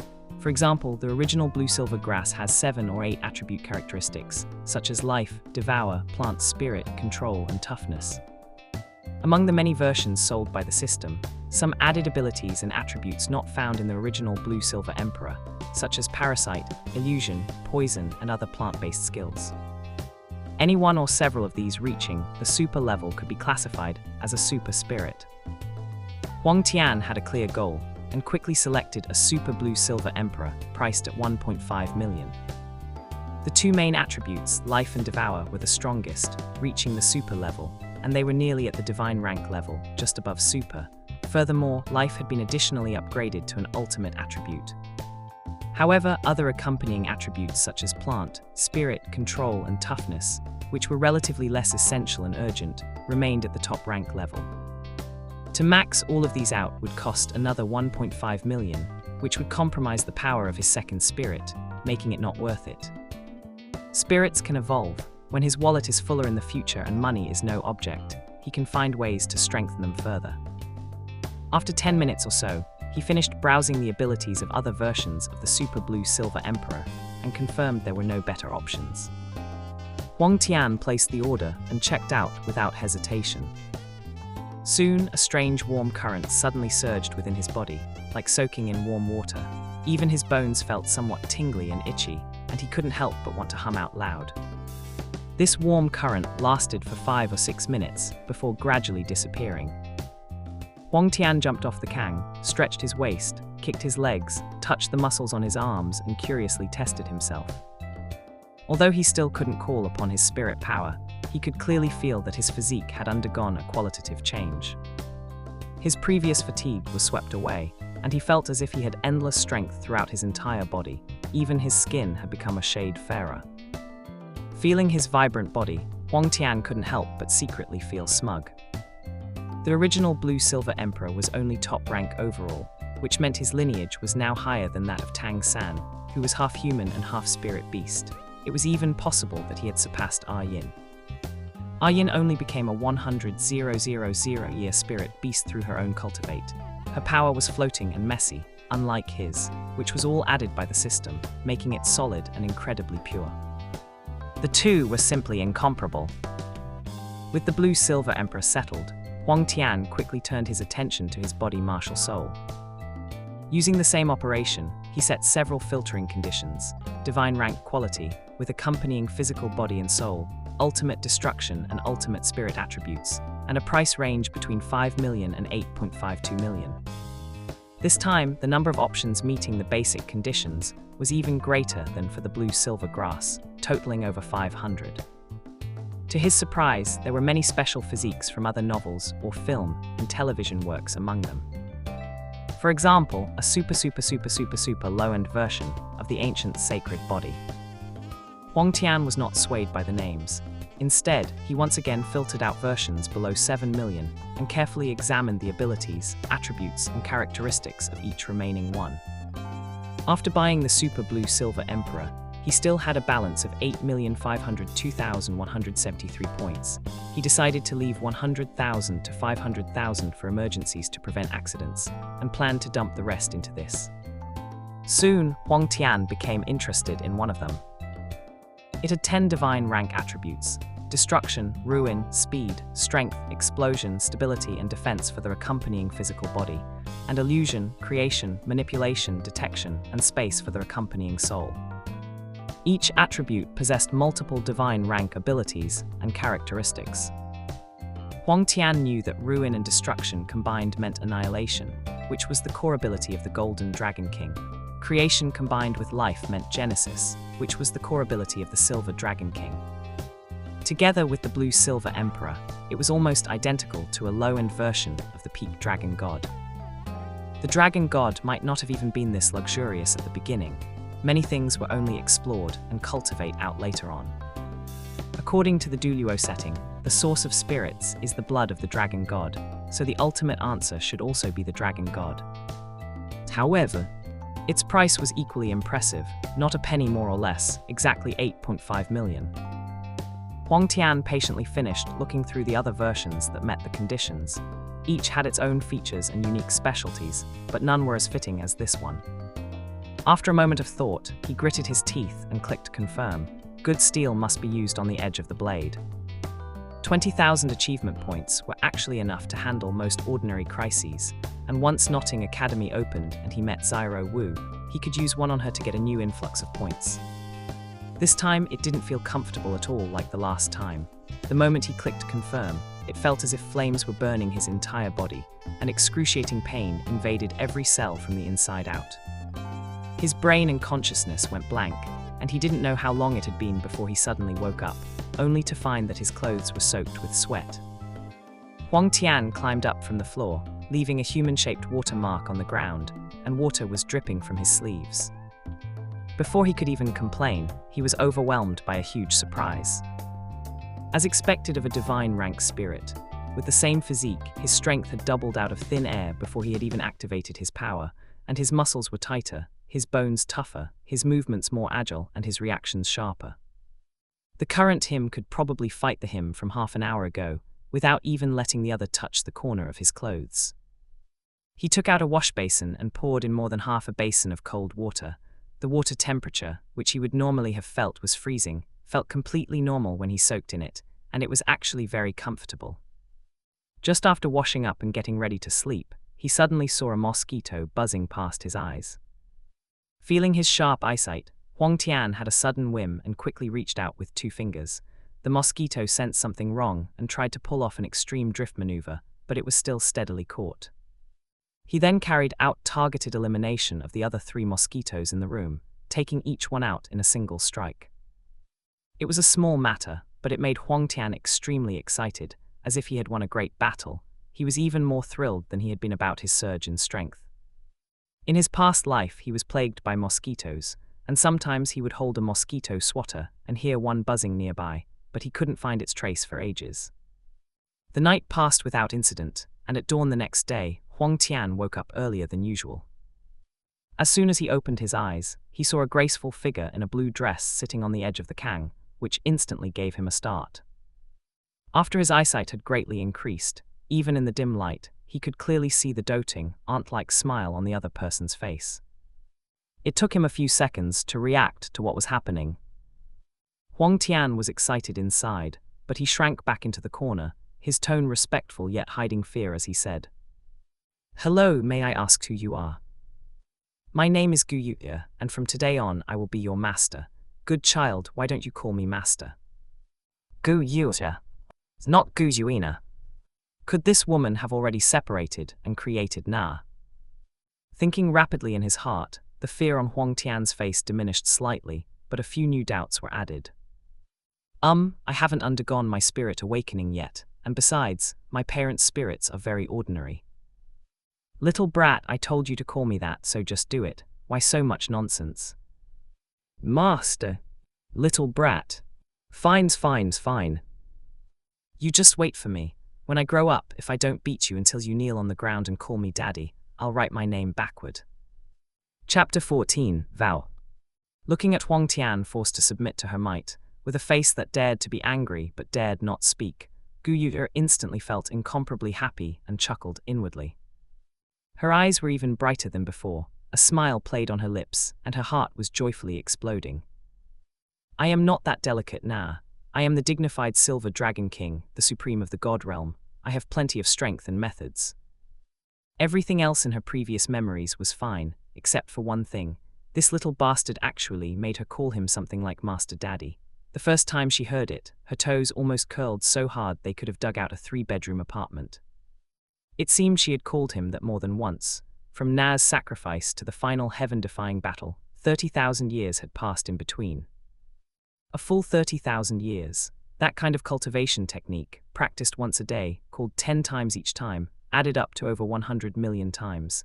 Heaven knows how she managed to persist in her past life. In her previous life, because of Na's sacrifice, she was too influenced by Na. And with Na's soft and gentle personality, she would just call him whatever Huang Tian told her to, never knowing how to resist. In this life, she would be Gu Yuya from beginning to end, the dignified, iron-willed Silver Dragon King in her true form, and she absolutely could not accept that kind of humiliating thing. Not even once. Even if it came to that, she had to be on top, holding the initiative. Isn't that the meaning of living a life again? To make up for regrets and change fate. Who said only having enemies' conspiracies succeed, tribes annihilated, careers thwarted, the world plunged into darkness, and finally dying and disappearing constitutes a regret? This counted too. HMPH. Proud in her heart for 2 seconds, Gu Yuya flicked her fingers, and 6 black stones landed with a thud, forming a simple hexagonal formation. All right, I won't let you call me teacher in vain. Hurry up and stand inside. Teacher will awaken your spirit for you personally. Actually, with just a wisp of divine force, she could directly awaken the spirit in Huang Tian's body. However, having been beaten and holed up in an independent space for 30,000 years in her past life, only reaching her peak just to be wiped out as soon as she came out. Although the God Realm had no reason to strictly monitor the Douluo plane in this life, for safety's sake, it was better not to display power exceeding a titled Douluo unless necessary, to avoid complications. Before her little husband fully grew up, anything that might attract the attention of the God Realm must not be exposed unless necessary. The future fate of both the human and spirit beast races rested on this small figure's shoulders. Being too cautious was not an overstatement. After Huang Tian followed her instructions, Gu Yuya closed and opened her eyes, and a brilliant 9-colored light shone all over her body. This was the spirit she set for herself, body. She knew Huang Tian's spirit was also a body, so it was more justifiable to teach him. Then 9 standard configuration spirit rings, 2 yellow, 2 purple, 4 black and 1 red, appeared at knee height, slowly rotating and pulsing. In an instant, Huang Tian's expression became incomparably shocked, his eyes wide as saucers. 1 2 3 4 5 9, 9 spirit rings. Wow, a titled Douluo. Teacher, are you actually a legendary titled Douluo? You actually know about titled Douluo. Uncle Wang Defa from the village chief's house is a spirit master. He works at the spirit hall in Nuding City. I heard it from him. Huang Tian wasn't lying about this. That Wang Defa loved to brag. He probably couldn't brag in the city, so every time he returned to the village, he loved telling stories about the outside world to a group of children. As long as you opened your big, innocent eyes and exclaimed, "Uncle, you're amazing," he would tell you anything you asked. The only thing you couldn't do was ask him about things he didn't know or couldn't access. Otherwise, his answers would contain a large amount of fabricated, wild imagination. Last time, he actually said 2 titled Douluo fought for 3 days and 3 nights, destroying 5 cities, with the battlefield ruins spanning over 1,000,000 miles. It left him speechless for a long time. Teacher, then what is your title? Gu Yuya was stunned for a moment. Let's call it Tian Douluo. My goal is to protect the world. After speaking, she secretly said in her heart, Tian, it means protecting, caring for and loving Huang Tian. Little one, you must grow up quickly. When the time comes, I'll change my name to Tian Douluo, meaning loved by Huang Tian. Huang Tian understood the meaning of Gu Yuya's title in an instant. In his heart, he felt inexplicably ashamed, yet also moved. He was harboring calculating and utilitarian intentions, while she was completely sincere, holding nothing back. But soon, he also told himself secretly, the memories of the past life might be fabricated, but the feelings in this life can be real. As long as she does not betray me, I will not betray her. Everything I saw in my dreams, I will spare no effort to achieve, loving every wife and opening a new path for all living beings in the world. I will turn everything fake into reality. With the system on me, nothing is impossible. I am the only destiny in this world. From now on, I must uphold this conviction. Gu Yuya's spirit power surged into the 6 black stones, forming a semicircular golden light barrier. Huang Tian only felt a gentle breath enter his body, permeating his limbs and bones. The next instant, 2 forces, front and back, broke through some kind of restriction, becoming perceivable and controllable. It was as if a protective film had been torn away. He subconsciously extended his right hand, and a luxurious little grass with a deep blue background and gold and silver patterns grew from it. A life force that wasn't surging, but was endless overflowed from it. Then his entire skin, including his hair and eyebrows, turned completely gold, releasing a rich golden light. Only his eyes were pure silver, not suppressed by the golden light at all. Instead, they were more deterrent, possessing a sense of majesty. Is this the feeling of a spirit? So powerful, so magical. The Xuanhuan floor tiles don't look so bad after all. Huang Tian sighed with emotion, and Gu Yuya was also incredibly excited. It appeared blue-silver sacred emperor and yellow heaven sacred body. Such pure destructive aura, and it actually has the power of destruction, wouldn't that mean? God realm suppression and schemes, I'll show you schemes. If the main gods don't work, then the god kings. If the god kings don't work, there are still the supremes. You possess such potential, you are born to be above all gods. In this life, no matter what price I have to pay, I will definitely let you reach that absolute peak, the supreme. Gu Yuya's gaze was gentle as she said, Little Tian, remember, your spirit is called the blue-silver sacred emperor, but if anyone asks, you must tell them it is blue-silver grass. As for the other one, you can give it a cool name yourself in the future. Its existence must never be known by anyone. You are a smart child. You should be able to understand teacher's painstaking efforts. I'll remember it, thank you, big sister teacher. Big sister teacher. Huang Tian withdrew his mind from his spirit, staring with a pair of jet black, sparkling, innocent eyes. I heard from others that when you call girls, you should call them younger. That way they feel they look young and will be very happy. Good heavens! He's only 6 years old. He's already learned how to please girls at 6, and the tone was so sincere and natural. It's heaven-defying. Gu Yuya was completely stunned. Chapter 15, Ayin. Afterward, Gu Yuya helped Huang Tian test his innate spirit power. Without a doubt, it was innate full spirit power at level 10.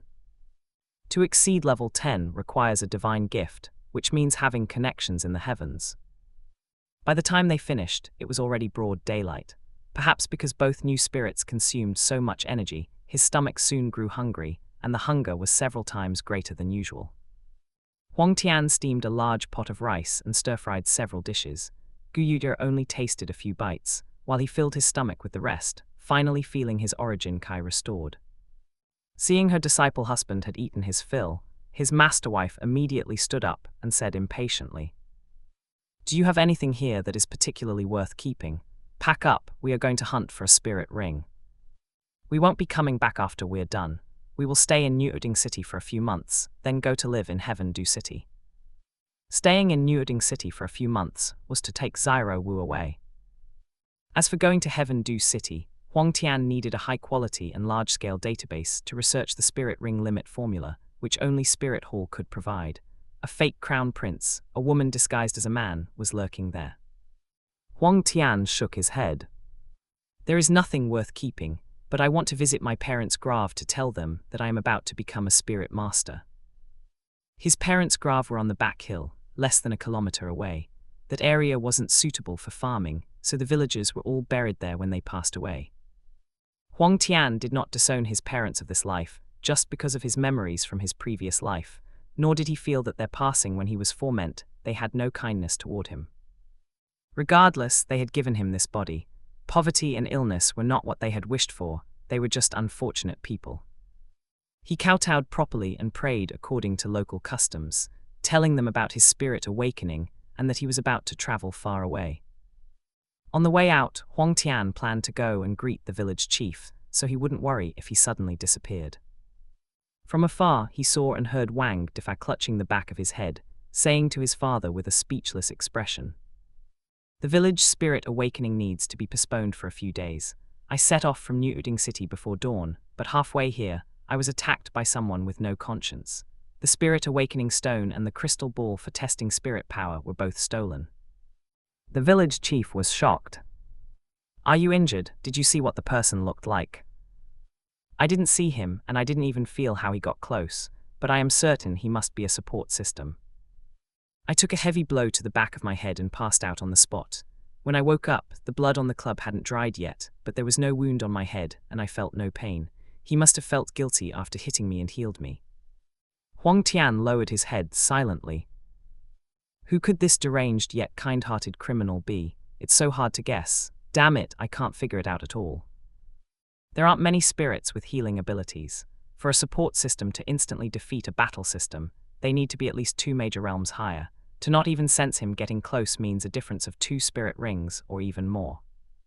We know Wang Defa is a spirit elder, so more than 2 rings higher would be a spirit emperor or above, coupled with conditions like being from the Heaven-do Empire and not being a member of Spirit Hall. Then there is only one truth. Ning Fengzhai, will you confess? To avoid suspicion, you specifically ran to a remote border area and could disguise yourself as a black hand from the Dalu Empire. What deep scheming. "Master, do you have any money?" "No, why?" Huang Tian didn't ask why a dignified titled Douluo couldn't pull out a single coin. He decided that once they reached New City, he would pick a few wealthy, unvirtuous wealth custodians to borrow some from and distribute it to the villagers. The villagers hadn't done him any huge favors, but they had helped with small things constantly. Just the fact that they hadn't let him be bullied into destitution was enough to be grateful for. Guyuya made up a random excuse, telling the village chief that she was flying by and saw Huang Tian training, became curious about the child, helped him awaken his spirit, and discovered he had good talent, so she decided to take him as a disciple and teach him with all her might. Bidding farewell to the village, Huang Tian was held in her arms and flown deep into the mountains. The reason this place could serve as the border between the 2 empires was that it was covered in layers of towering mountains, making it extremely easy to defend and difficult to attack. No matter who wanted to break through, it wouldn't be an easy task. Along the way, his wife master occasionally explained some precautions for a spirit master's cultivate. Her husband disciple listened very carefully, firmly memorizing each point. Being taught cultivate experience personally by a god king was a treatment not everyone could have. About half an hour later, they saw a small hill surrounded by mountains, 200 or 300 meters high. Facing them was a cliff with a waterfall pouring down from the top. The surroundings were lush with greenery, and beneath their feet was a serene lake like a sapphire. At first glance, Huang Tian felt the terrain looked familiar. When he realized where it was, his heart was filled with wild joy.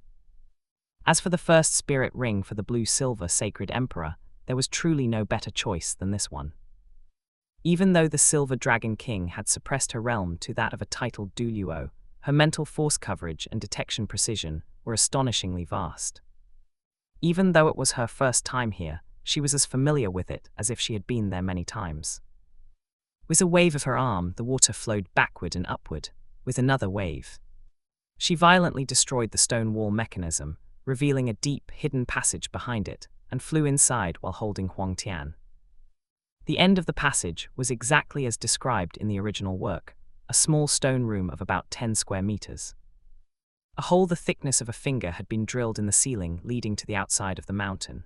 The morning sunlight did not shine directly parallel to the opening, so only some faint light could be seen, and the visibility was very dim. The stone room was empty with no furnishings, except for a small mound of dirt in the center, less than 50 centimeters high. A small, deep blue grass that looked 30% similar to his spirit, with gold and silver patterns on its surface, was growing on the mound. What a sin! Even though he had already seen it in the book, and it had been heavily criticized by countless fanfiction authors. Huang Tian still couldn't help but shake his head, feeling a surge of emotion. According to Tang Hao's description, no matter how severe Yin's injuries were, she could be resurrected and return within 49 days. Moreover, the Blue-Silver Emperor was invincible as long as she was in the forest, and could devour the life force of other plants to recover herself. Yet he turned around and placed his wife in this dark, sunless cave. As a plant, she could not see sunlight above, and lacked sufficient soil and water below. Her most powerful life and devour attributes were also useless, because she couldn't come into contact with other plants. Some fanfiction authors suspected that Tang Hao knew there could only be one Blue-Silver Emperor, and wanted to wait for his son to grow up and try to seize this vacant position. He was afraid that if his wife died completely, a new emperor would be born, but he was also afraid of her recovering quickly and reclaiming the throne. Half dead was the best state. Originally, he couldn't be sure, but now it seemed it really might not be groundless. That rat, his scheming was not ordinary, and his acting skills were not ordinary either. Gu Yujie didn't indulge in any sentimentality. She gently tapped the wall beside her, triggering a mechanism, and a heavy, 2-meter-long lead box immediately fell out. She then grabbed Yin's trunk and pulled her out by the roots. Without even cleaning up the scene, she flew away again in such a brazen manner. Note, Yin will serve as the protagonist's spirit ring in the early stages, transform into a soul spirit halfway through, and will be resurrected in the late stage. She is also one of the female lades. Chapter 16, First Meeting with Na. Arriving at Niuding City. Huang Tian had originally thought he would need to find some unrighteous wealthy person and forcibly borrow some money to get settled. After all, the Silver Dragon King was so extravagant that her entire net worth consisted only of a mountain of life gold. She had no idea what a gold coin was, and likely didn't have even half of one. One couldn't expect a dignified god king to work for money, could one? That would be too low. Unexpectedly, after entering the city, she headed straight for a luxurious estate whose front wall alone spanned 400 or 500 meters. A small stream flowed in front of the gate, and several lush hills stood behind it. Only a few other estates were scattered nearby, with most of the area taken up by flower gardens. Near the entrance, a very handsome middle-aged man came out to greet them. He wore a black robe embroidered with gold patterns, the fabric of which was of extremely high quality. He was over 2 meters tall, broad-shouldered, with a thick head of dark hair, in the center of which was a streak of gold, making it look very unique. His thick, long eyebrows were also dark, dense, and glossy. But what caught the eye most was that pair of black eyes. Unlike the eyes of normal people, which are actually dark brown, these were pure black, like a black hole, reflecting no light at all. If one had to describe them in 2 words, they would be cold and ruthless, cold to the extreme and cool to the extreme. Sect Master.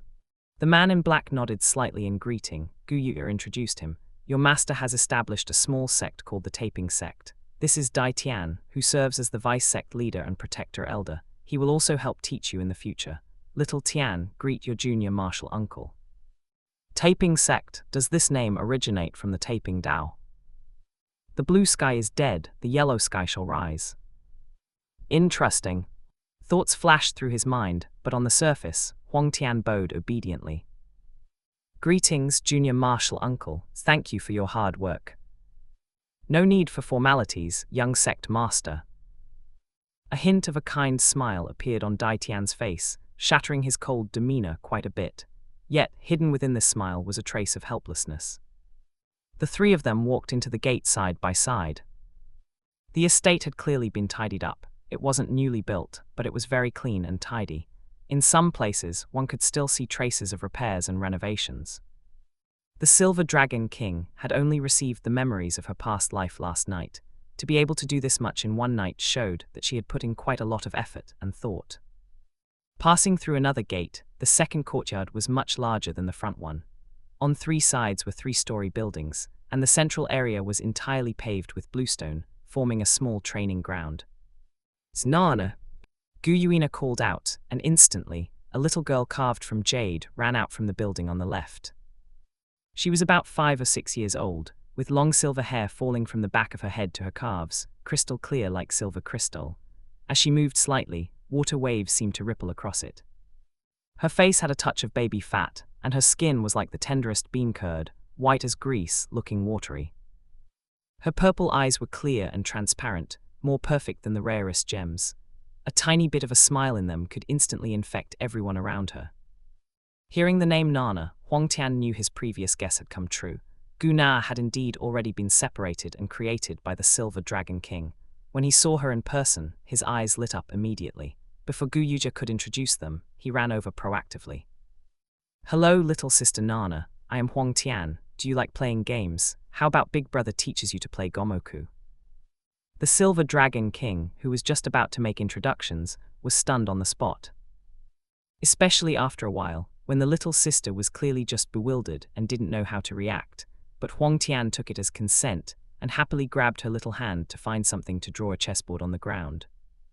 Guyuina held her forehead with one hand, her brow twitching wildly. She knew that someone's passive attribute had probably been triggered. Whenever he saw a beautiful girl, he couldn't help but want to coax her home. Although there were many such fragments in the memories of her past life, they all came from the experiences of her clone. But when experiencing it firsthand, she couldn't help but feel a bit chaotic. Not only did she have the feeling that a yellow-haired guy was stealing her own daughter right in front of her, but she also felt like she was being cuckolded. "Damn it, 6 years old, you're only 6 years old." To be this exaggerated at 6 years old, showing signs already, won't you be off the charts when you grow up? Well, you are already off the charts. The playing with Na didn't last too long. By noon, after the meal, Guyuina pressed down on the person who was preparing to continue brushing up his favorability.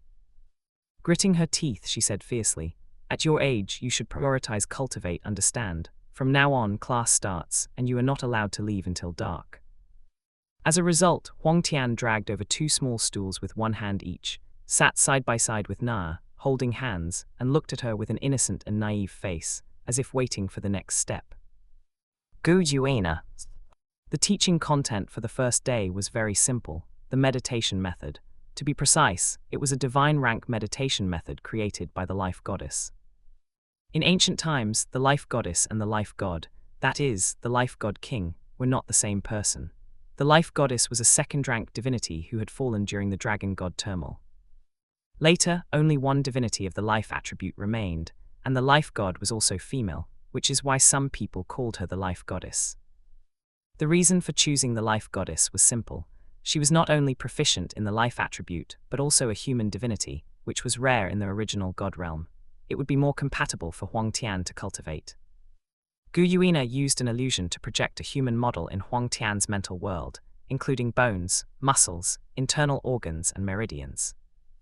She explained the location and function of different meridians one by one, how to find them, and the tips and taboos in cultivation.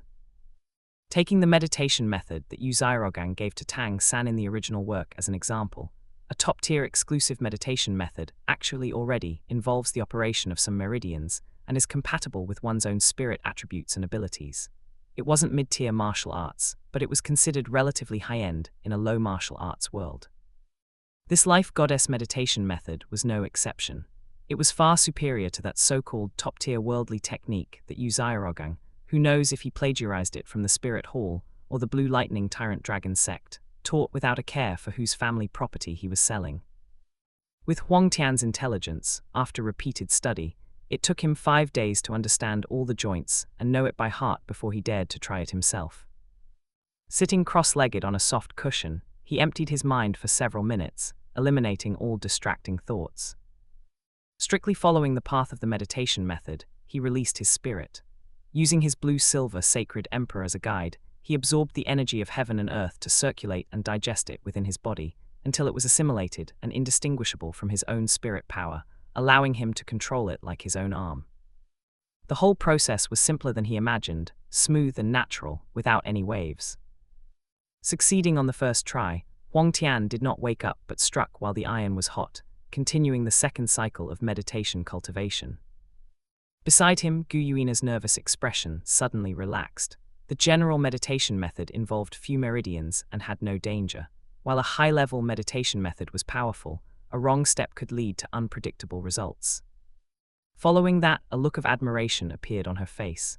She didn't know how fast other geniuses learned secret, exclusive spirit meditation methods or how long it took, but 5 days was definitely an extremely dazzling number.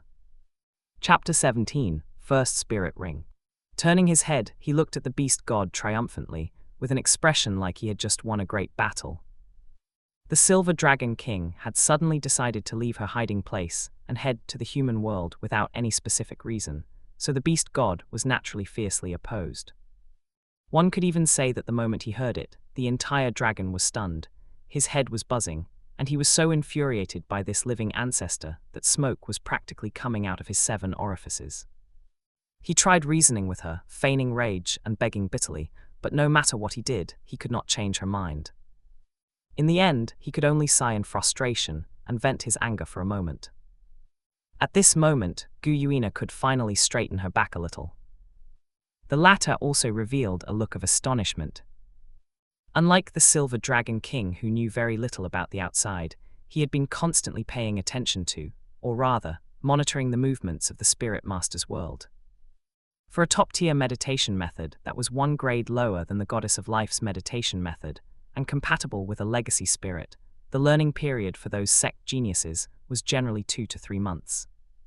Successfully mastering the divine rank visualization method in 5 days was enough to show that his comprehension ability, intelligence, and focus were extraordinarily high.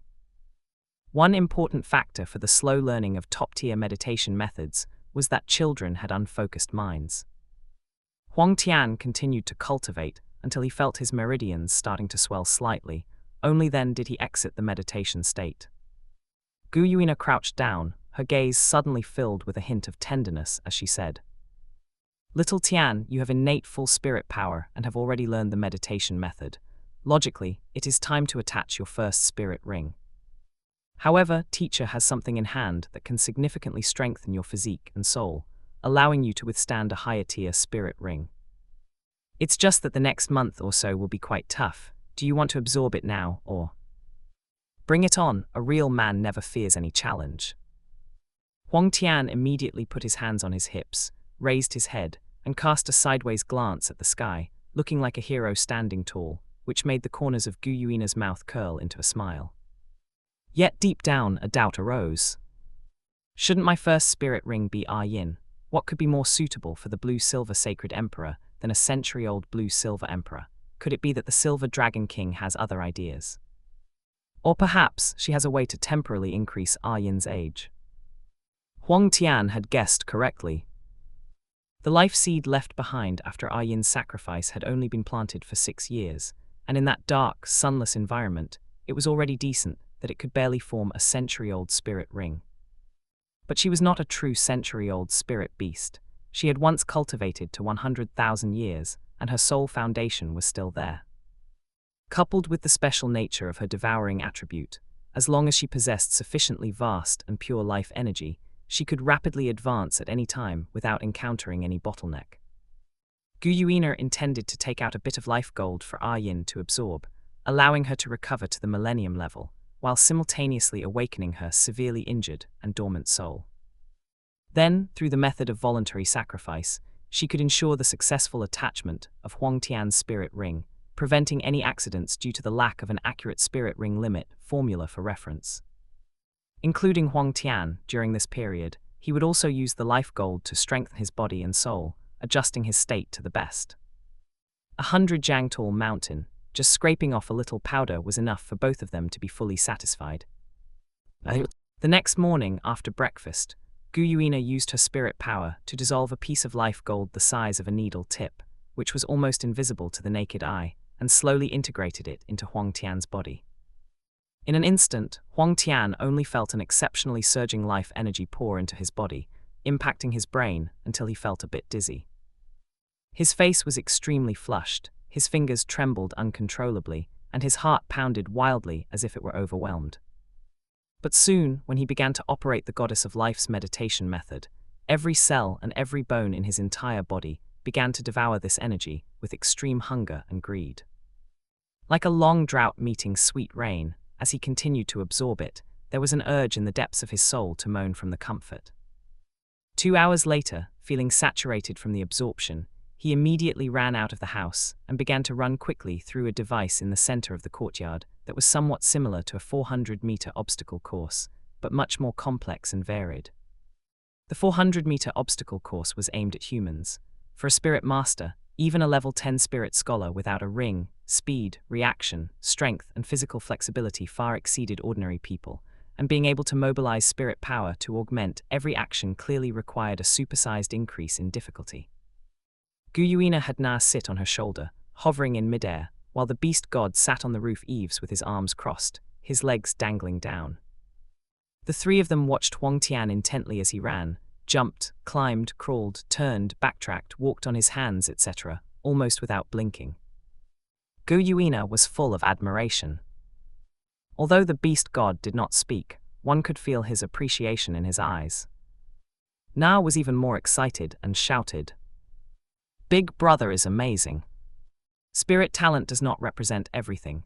To reach the peak opportunity and luck, intelligence and comprehension ability, character and spirit, as well as perseverance and endurance are all equally indispensable." Huang Tian clearly possessed all four. Not only did he possess them, but they were also at a perfect configuration. One set of 3 laps took 20 minutes, with a half-hour rest in between for meditation, then he would continue again. For an entire day, Huang Tian was in this loop, and except for eating, he rarely stopped. The second day, the third day, the fourth day, all the way to the 45th day, it was a repetitive cycle, and he never complained of hardship or fatigue. Compared to the bitterness of being trapped in a small space, having one's ambition worn away, and having to bow for 5 pecks of rice. This bit of hardship could not even be called hardship for someone living a second life. He even enjoyed it. The feeling of getting stronger every day, and even every moment, was simply too exhilarating. A month and a half later, in an open space in the corner of the training ground, Gu Yuina flicked her finger lightly, and Yin suddenly appeared at her feet from somewhere. Compared to their first meeting, her height now exceeded 2 meters, her branches and leaves were lush, her stem was thick, and she was exuding a vibrant breath of life. The gold and silver patterns faintly flickered with specks of fluorescent light, looking extremely magnificent. "You will have to be wronged for a while, Yin. According to what we discussed, let's begin." Gu Yuina's voice did not have much emotional fluctuation. In her view, being fortunate enough to serve as Huang Tian's spirit ring soul spirit was Yin's honor. After becoming a god, following him to become a divine soul and living forever was a privilege others could not even beg for. The blue-silver emperor's consciousness had clearly awakened, the few leaves at the very top bent downwards, counting as a nod of agreement. Huang Tian took a cushion, sat cross-legged on it, released his spirit, and said, "Sister Yin, I have learned about your story. If possible, I will definitely find a way to resurrect you in the future." The blue-silver emperor nodded again. Immediately, the entire plant withered suddenly and fell limply to the ground. In its place, a magnificent purple ring of light encircled Huang Tian's blue-silver, sacred emperor spirit. At the same time, a wave of life energy surged into his body and spirit, but compared to the life gold, it was like a minor wizard meeting a great one, and it quickly calmed down. The sacrifice of a millennium spirit ring was just that simple. "What is the spirit ability?" Gu Yuina asked, knowing the answer. Huang Tian focused his mind, the spirit ring lit up, and a 2-meter-long blue glazed spear appeared in his right palm, with gold and silver patterns interwoven inside and out. A weapon, the blue-silver Saint Emperor Spear. While attacking, it can absorb the opponent's spirit power and life force. Chapter 18, Suffering a Little Tang San. Gu Yuina gazed at Huang Tian in a daze. He was half a head taller than children of his age, his waist and back were straight, and his eyes were bright and spirited. The 2-meter-long great spear was slightly mismatched, but the long, narrow spearhead was sharp and imposing. Perhaps it was because beauty lies in the eye of the beholder, but she felt that both his face and his bearing already possessed a hint of the charm of a future towering martial god. Especially that purple first spirit ring, it was so pleasing to the eye that a strong sense of pride welled up from the deepest part of her heart. It was as if the gears of fate were clicking into motion. According to the results of Huang Tian's future research and induction, for a spirit saint, once they activate their martial soul avatar, spirit rings under 4,000 years are mostly like tasteless chicken ribs. For a titled Douluo, anything under 10,000 years is just for show. After a breakthrough to the titled Douluo rank, a casual strike might possess power close to 10,000 years. Except for a few special types. First, growth type abilities. For example, Zyro Wu's first spirit ability, Waist Bow, increases waist strength by 100% and body flexibility by 50%. For every subsequent rank increase in spirit power, the amplification effect also increases by 1%. Not only does the skill effect itself possess growth potential, but activating the skill relies on physical body strength, and the growth of strength will also greatly influence the skill's power. Second, amplification types, which need no further explanation. To describe it in Huang Tian's words, it is the version answer and mechanism, has it knows, and whoever doesn't is left in an awkward spot. Whether it is to make up for defects or to take the strongest ability to the next level, they are necessary components and elements for anyone who wants to become a top-tier powerhouse. The stronger the strength and the higher the rank, the more prominent the advantages of amplification types become, and the more invaluable they are. The simplest example is Tang Hao, whose entire set of spirit rings are amplification types. Relying on self-created soul skill and the innate abilities of his spirit to attack, his strength is clearly a cut above those of the same rank. Third, special function skills, which contain a wide variety of things, such as insight, locking, crowd control removal, suppression, teleportation, absolute defense, true damage, and so on. Zhao Wuji, the Vice Dean of Shrek Academy, has a spirit ability called positioning tracking, which can increase the hit rate of other spirit abilities, greatly compensating for the defect that his spirit, the vigorous Vajra Bear, is too clumsy and slow. Weapon skills are precisely one of these special functions. Qian Renxu and Qian Dalu Seraphim each have 2 weapon skills, one offensive and one defensive. Also, Grand Priest Boseixi's Sea God Spirit has a 5th spirit ability that is also a weapon. This kind of weapon spirit ability can be used to assist in executing other spirit ring skills, which is equivalent to giving the spirit an additional combat form. Furthermore, all weapon skills naturally possess growth potential. They are condensed from spirit power, and their strength and power are influenced by the quality of spirit power. For Huang Tian, weapon skills also possess 2 additional advantages that others do not have. He is extremely skilled at developing self-created soul skill, which are the later martial skill. Weapon skills, even if not just adding flowers to embroidery, are at least like adding wings to a tiger. Soul spirit possess growth potential. Once Yin transforms into a soul spirit, getting some holy spirit gold will turn her into a 10,000-year or even 100,000-year existence. Gu Yuina was extremely satisfied with her masterpiece in her heart. She couldn't help but laugh triumphantly, picked up Huang Tian, aimed at his face, and gave him several big kisses. Beside them, Na's eyes lit up when she saw this, and she immediately jumped up and down. I want it too, I want it too. Gu Yuina then put Huang Tian down, preparing to kiss her younger sister. One must treat everyone equally, after all. Kids are just so troublesome. As a result, just as she let go, she saw Na run quickly to Huang Tian's side and forcefully gave his other cheek a mu tilde ah. Afterward, her purple eyes sparkled as she stared intently at him, and only when Huang Tian returned the gesture did she happily laugh again. Gu Yuina was instantly stunned, completely caught off guard and unprepared. We are closer than real sisters, hey? What are you two doing? Does the dignified silver dragon king not need face? So am I the outsider now, is that it? Huang Tian demonstrated to Gu Yuina and the 3 others the special uses of his first spirit ability, such as shrinking it into a pocket-sized version, extending it into a 40-meter giant blade, throwing it to cause an explosion, etc. After his spirit power was exhausted, he returned to his room and opened the virtual panel, where several lines of information had already appeared. First Spirit Ring, achievement points reward plus 1399, Spirit Ring age. Exceeding limit Spirit Ring age exceeds the upper limit of conventional cognition in the Spirit Master's world for the corresponding position, achievement points reward plus 10,000. Spirit Power Rank, your Spirit Power Rank has increased by 5 levels, currently at rank 15, achievement points reward plus 500. Current achievement points balance, 32,677. With over 10,000 more points credited, Huang Tian showed no joy on his face, but sighed faintly in his heart. It's still quite far off. Previously, entering Guyuina's dream for free was a newbie benefit. Later, wanting to enter others' dreams would require consuming a certain amount of achievement points.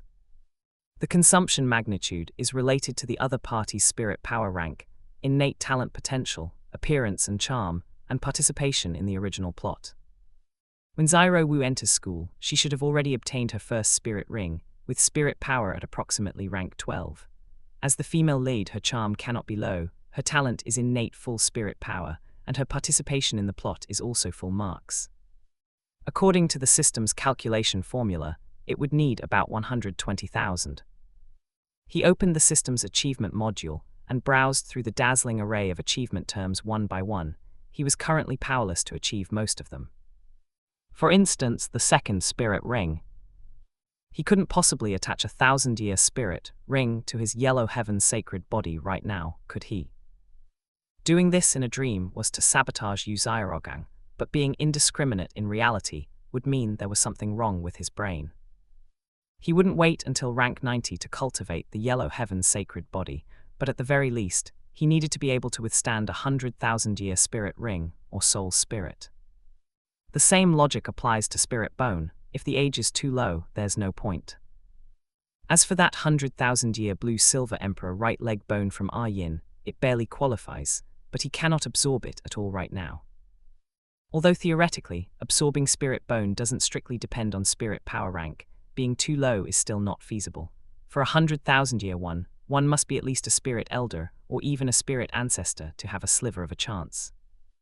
And this is assuming he has attached a homologous spirit ring, and his physique and spirit are far superior to ordinary people. After a while, having finished browsing everything, Huang Tian stared at the words defeat and kill villains, and a strangely evil smile appeared on the corner of his mouth. The so-called villains of this system are not the villains of the original work like Spirit Hall, Bibai Dong, or Qian Renxu, but rather Tang San Tang Hao, Yu Xiaogang, the Asura god, and others. He couldn't do anything about Tang Hao and the Asura god for the time being, but weren't those other two guys easy to manipulate? Hehe Sanzai, Gangzi, I actually didn't want to do this, but Zyro Wu is just too tempting, I simply can't help it. I can only make you suffer a little. You will do all sorts of bad things in the future, surely you won't mind a mere small tribulation, right? Hehe. Relying on his advantage regarding the plot, even without entering her dream, Huang Tian was confident he could trick and abduct Zyro Wu. That rabbit's IQ wasn't exactly high. Don't forget to like, comment, subscribers, and share to AI Otaku Studio. But what he wanted was to get it done in one step. Without cheating, just maintaining harmony in his future harem would be a huge problem. A group of women fighting for favor and putting on an empresses in the palace show is terrifying just to think about. Not to mention that success would allow him to quickly obtain a large amount of achievement points, enrich his empty account, and then create martial arts and martial skill, and research the limits of soul spirit and spirit ring. Chapter 19, Zyro Wu. More than half a month passed. In the central open space of the first courtyard, Guyuina held a wooden stick in front, leading the demonstration. Not far behind, Huang Tian and Na held the blue-silver Saint Emperor spear and silver dragon spear respectively, imitating her. The three of them had clearly been practicing this spear technique for more than a day or two. Many movements were very proficient, almost without any hesitation. Before long, they finished the entire spear set. The name of this spear technique was the Dragon God Spear, which Guyuina only started to summarize and create after her rebirth. However, she had quite a few memories of the Dragon God using a spear in her mind, and her own divine artifact was also a spear, so she knew quite a bit about this type of weapon. With such a high vantage point, many of the techniques extracted from it were far more exquisite than the so-called clear sky 9 absolutes that Tang Chen bragged about to the heavens. From the movements of holding and using the spear, to the coordination of footwork and body techniques, to spirit power amplification techniques and simple combat experience, everything was included. During these days, Huang Tian's focus of Cultivate had shifted from extreme training to digesting life gold, to learning and familiarizing himself with this set of spear techniques. After the practice, just as Gu Yuina was about to speak, Huang Tian rushed to speak first. He turned his head to Na with a very exaggerated expression and said excitedly, "Nana, you are amazing. You didn't make a single small mistake today, and you even perfectly executed the details of the most difficult moves." Na was already a bit out of breath, and her face turned even redder at this, with a faint smile she couldn't suppress at the corners of her mouth. Gu Yuina could only close her mouth half a beat late, saying nothing more. She finally understood why her clone from her past life didn't hesitate to betray the main body. It had only been 2 months, and her sister had already been praised into a daze by various sweet words. She didn't even know who she was and would do whatever she was told. Huang Tian was the same, speaking without thinking, starting at 0 frames without any preparation. He had clearly learned it in 3 days, yet he still praised Na, who had only become proficient today. It was almost time to eat. Na moved her short legs, dashed into the room, brought out a large basin of clear water, placed it on the ground, and said with anticipation, "Brother, wash your face." "You wash too." "Okay, let's do it together." The two of them were one on the left and one on the right, their movements perfectly synchronized. They bent down, cupped their hands into bowl shapes, dipped them into the water basin, splashed water onto their faces as if scooping it, rubbed a few times casually, and after repeating this 2 or 3 times, they were done washing. Needless to say, this must have been learned from someone. What she taught was definitely not like this. At the dinner table, Gu Yuina weighed her words. "Zyroshan Knotting Academy starts today. Do you want to go and take a look?" With her and Tian's teaching level, unless there were god trials, there was no need to attend any Spirit Master Academy. Not only was it unnecessary, but it was also a pure waste of time and energy. But in her past life, Zyro Wu was also one of Huang Tian's wives, and the two met at Knotting Academy. She didn't know if Zyro Wu had awakened the memories of her past life. If not, it was best to follow the established trajectory to be safe. At least wait until the two established initial contact, initial trust, and initial affection before she stepped in to take Zyro Wu away. There was another point. In his past life, Zyroshan had created his first footwork martial skill by observing Tang San's ghost shadow perplexing track. Huang Tian grabbed a large white steamed bun with his left hand and took a fierce bite, while his right hand still held chopsticks with vegetables, and said indistinctly, "Okay, I've been Cultivate until now, but I haven't seen other spirit masters yet. I don't know what my level is." This was the excuse he had thought of long ago, just in time to beat up Little San and Gangzi. After beating them up, he would go directly into Zyro Wu's dreams, take her down in one wave, and leave decisively. If he was lucky, it wouldn't even take a week. Hearing this, Gu Yuina suddenly smiled and looked up at Tian, only to see the corners of the other's mouth twitching slightly. "Say, with the level of a place like Knotting Academy, aren't you afraid of being a tiger entering a flock of sheep and using ultimate moves to open an unparalleled attack? Is there any reason to bully people like this?" Both of them had been amazed by Huang Tian's talent and comprehension ability several times. This talent was not about innate spirit power and spirit strength, but about body constitution talent. His bone plates were stronger than children of the same age, his bone density was higher, and his structure was perfect, almost like a work of art. His muscle explosiveness was strong, his reactions were agile, and his consciousness response speed was fast. After being strengthened by life gold, his strength, speed, and reactions were not inferior to a 3-ring spirit elder at all. Compared to real 3-ringers, he might just lack 2 centennial spirit abilities. But those spear techniques, if used well, were not inferior to real spirit abilities at all. And that wasn't even counting his second spirit. The destruction attribute sounded terrifyingly strong just by its name. Ordinary spirit masters couldn't withstand it at all. Such a spirit shouldn't even exist unless it was a divine gift. Whether Gu Yuina was intentional, deliberate, or purposeful, just as Huang Tian entered the school gate, he happened to see a little girl in a pink dress, skipping along into the school alone. Her little face was white with a rosy tint, her thick hair was braided and hung past her hips. She was humming some unknown tune, her expression was light, and there were rabbit ear decorations on top of her head. Who else could it be but Xiao Wu? Huang Tian didn't hesitate, quickened his pace, walked up to her and said with an embarrassed face, "Classmate, do you know where the teaching building is? Just go straight and you'll be there." "Thank you, you are really amazing." "What's so amazing about this? You aren't going out for the first time, are you?" "Anyways, thank you." "No problem, it's a small matter." Huang Tian didn't speak again, walked forward in silence for a long distance, and his face became coy again. Can you do me another favor? I can treat you to something delicious." "What?" "My family requires me to make a friend at school today, but I don't know how to do it. Can you be my friend?" Xiao Wu laughed. "Haha, that's it. Don't worry, leave it to big sister Xiao Wu. I'll cover you from now on." Behind them, Gu Yuina's face was full of astonishment and confusion. Her mouth was half open as if she wanted to say something, but only her cheek twitched and she couldn't say anything. She suddenly felt that she was very stupid to the point of naivety. She was actually worried about what would happen if the original plot didn't happen and an accident occurred between Xiao Wu and Huang Tian. For this little bastard, as long as a beauty appeared in his field of vision, there was no such thing as an accident. When did he ever have an accident? Na was gentle but also a bit timid, so he often praised her. And this Xiao Wu, who loved to be a big sister, he approached by asking for help, satisfying her desire to show off. Prescribing the right medicine was one thing, but what Gu Yuina couldn't understand was, the two of them were clearly meeting for the first time, right? How did he figure out the other person's temperament so accurately?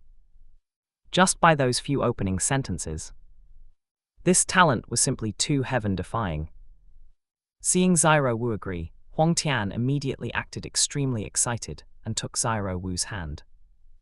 "That's great, I have a friend. Friends should help each other, love each other. I see you didn't bring bedding, did you forget? I can give you a set." "Really?" "Of course, we are friends." A few minutes later, Huang Tian again used the name of a friend to pay the tuition for Xiao Wu, allowing her to enroll in the Noble Academy, and was assigned to a double dormitory, with the other roommate being himself. Gu Yuina. Chapter 20, Sparring with Tang San. This, she got tricked into leaving just like that, without even a shred of suspicion or hesitation. A bedroll worth 5 silver coins, tuition of 2 gold coins a semester, she sold herself for a mere 250 copper coins. This rabbit really has zero guile. Aren't you a 100,000-year spirit beast in human form? What have you been doing for the past 100,000 years? Growing spirit power but not a brain. Watching Xiao Wu acting as if she had met a great benefactor and gotten a huge bargain, humming happily and skipping along, Gu Yuina sighed deeply in her heart. Although she was indeed happy to see this happen, once that cultivation technique was born, these girls would all be Huang Tian's wings, capable of truly bolstering his power. But when she saw Xiao Wu, as pure as a blank sheet of paper, being tricked into losing her bearings with just a "of course, we're friends," she still couldn't bear to look, feeling her brain was being polluted and wanting to cover her face. "You wouldn't even trick a fool like that, couldn't you have hesitated just a little bit?" She could imagine that once the concept of friendship was deeply ingrained, when Huang Tian made certain excessive requests in the name of friendship in the future, this silly rabbit would inevitably have no resistance. After registering, Gu Yuina left with peace of mind. In this academy, the number of people who could threaten Huang Tian, including the teachers, could be counted on one hand. The dormitory was very clean. It looked like someone had carefully cleaned it before the start of the semester. After getting settled, Huang Tian said to Xiao Wu, "I'm going out to gather some information and see if there are any interesting people or things in the academy. Do you want to come along?" Xiao Wu had been tricked into coming to the dormitory for nobles, but Tang San was still in the work-study students' dormitory. He had to find a reason to go over and have a spa. "Yes, just a spa." The rabbit didn't hesitate at all, her eyes lighting up. Okay. The dormitory for nobles was on the 4th floor, together with the teachers' dormitory. It was actually just vacant teachers' dormitories that one could stay in for an extra fee. Most students were divided into 6 large dormitories according to their grade, from 1st to 6th year. Only the work-study students were separated into Dormitory 7. Before long, at the entrance of Dormitory 7, Huang Tian gently knocked on the door. "Excuse me, is this the work-study students' dormitory?" Zyro Wu didn't make a sound, curiously looking around from behind. Just a moment ago, the scene from the original story had already occurred in Dormitory 7. The former dormitory head, Wang Sheng, had tried to give the new student a hard time, only to be taught a lesson in return by martial skill, and Tang San had now become the new boss.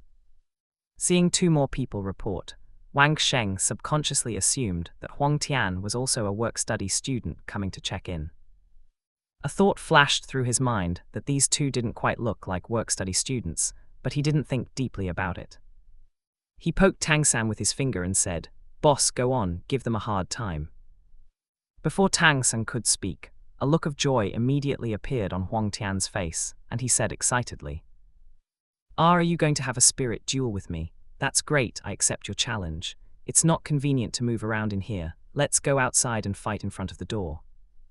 After speaking, without waiting for the other side to react, he turned around and walked several dozen steps outside, then turned back, stared over, and stood right there, waiting intently for Sanzai to come over. Zyro Wu's expression was also full of excitement as she hurried to follow. She belonged to the carefree type of personality who loved liveliness and watching the commotion. Having arrived in a completely new environment and not knowing the background of the people around him, his assassin instincts made Tang San want to avoid trouble. Keeping a low profile, not attracting attention, observing in secret, finding flaws, killing with one strike, then quietly slipping away without leaving a name or trace, this was what an assassin should do. But thinking of Wang Sheng's strength from just a moment ago, including the fact that the so-called spirit seemed far inferior to the martial skill he practiced, it was not worth worrying about.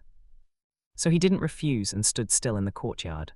The other work-study students swarmed out behind him, their eyes glowing with curiosity.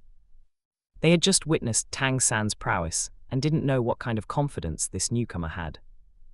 Huang Tian looked even more excited, his voice unable to suppress his joy. He not only wanted to disguise himself as a duel fanatic to naturally teach little Tang San a lesson, but he was also genuinely excited in his heart. A real battle between people, and the one about to get beaten was Tang San. Have you ever had a spirit duel with anyone before? No. Then let me explain the rules. We'll mark out an area. Whoever is forced to leave this area or loses the ability to resist will be judged the loser. During the duel, you cannot use anything other than your fists, feet, and spirit. You cannot cause the opponent severe injury or disability, and you are not allowed to continue attacking after it ends. Do you have any other questions? No. While speaking, a purple light quietly lit up in Tang San's eyes. He had already activated his purple demon eye. The other party seemed very familiar with the duel process, perhaps a formidable rival, making him subconsciously become cautious and serious. Huang Tian clasped his hands together. My name is Huang Tian, Spirit Blue Silver Grass, Healing Class 1 Ring Spirit Master. Blue Silver Grass Spirit, 1 Ring. These 2 terms appearing in the same sentence caused everyone, including Tang San, to immediately show strange expressions.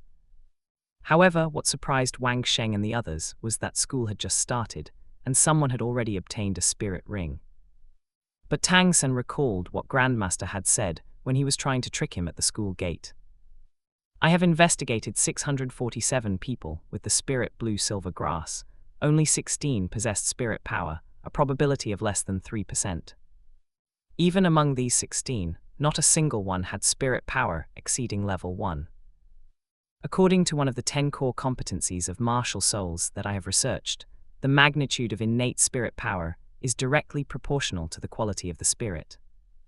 It is impossible for a trash spirit like blue silver grass to awaken with innate full spirit power, so you must possess another very powerful spirit. A storm instantly churned in his heart. This point, Huang Tian also fits perfectly. Could it be that he is also?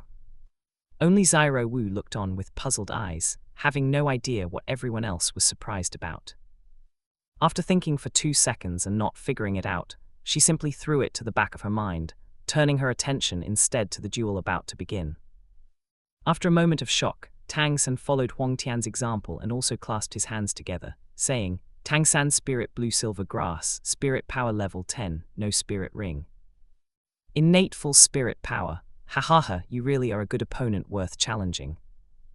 There aren't that many rules for a private duel. Let the arena be a circle with a radius of 20 meters from the center point between you and me. Zyro Wu, count 1, 2, 3. Start immediately when you say 3. Okay. When Zyro Wu heard that she actually had a part in this, her sense of participation was full, and she excitedly jumped up again. She placed her hands in front of her mouth and shouted the count in her tender voice. 1, 2, 3.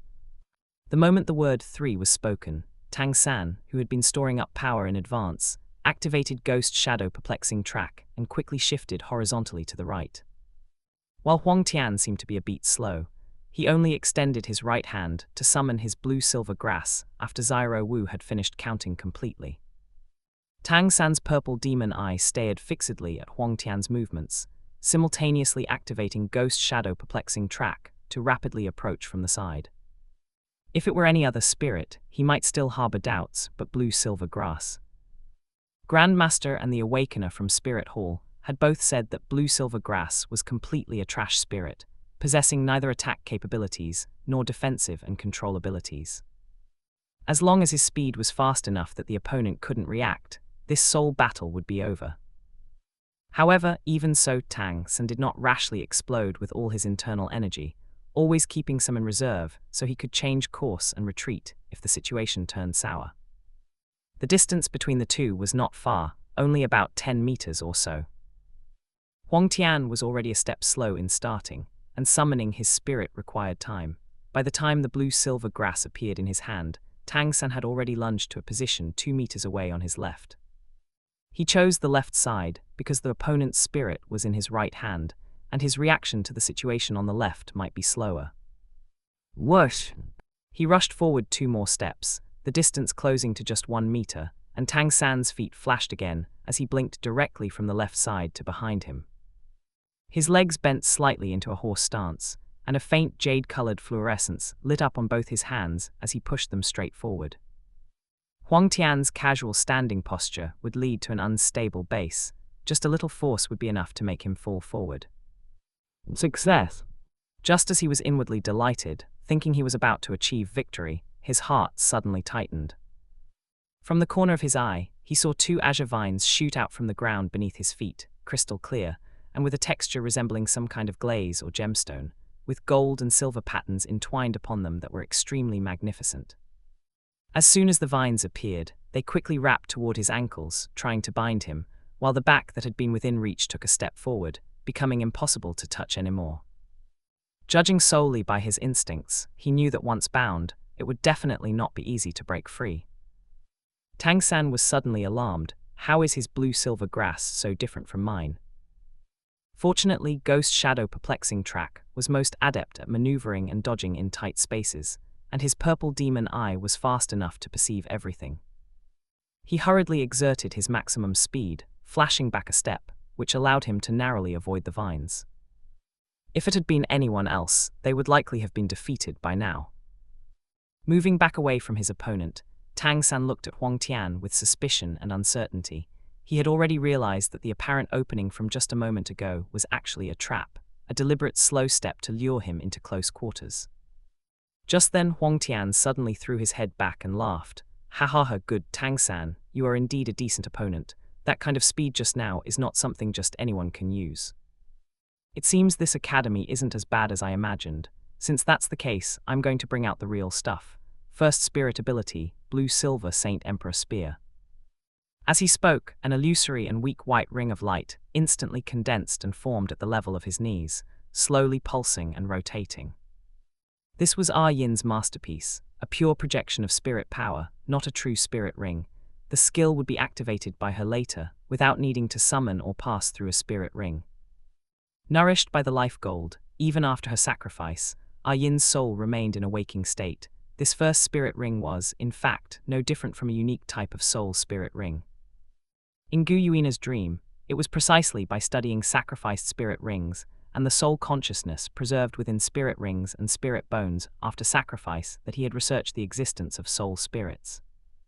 This was also another purpose for Gu Yuina finding Yin for him, hoping that soul spirits could be introduced to the world as soon as possible. After Huang Tian shouted the words, "First spirit ability," the eyes of everyone present focused on him, and Tang San didn't even dare to blink. Under the gaze of more than a dozen pairs of eyes, an azure-long spear, nearly 2 meters long, suddenly appeared out of thin air. The spearhead was very long, flashing with a chilling cold light, approaching 1/3 to 1/4 of the total length, as if a short sword had been fitted onto it. While called a spear, its appearance was actually closer to a marshuo. On the surface of the spear shaft, gold and silver patterns were like 2 long dragons intertwined and coiled around each other. Huang Tian gripped the blue-silver Saint Emperor spear with both hands and was about to step forward, but his footsteps suddenly paused, and he immediately reversed the spearhead to point backward, using the shaft to point forward before launching his attack. This completely suppressed the "maybe I should admit defeat" thought that had just arisen in Tang San's heart.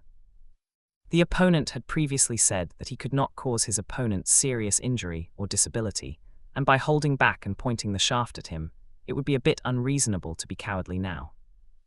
If summoning the long spear had no other abilities, Ghost Shadow Perplexing Track and Controlling Crane Catching Dragon might just be able to put up a fight.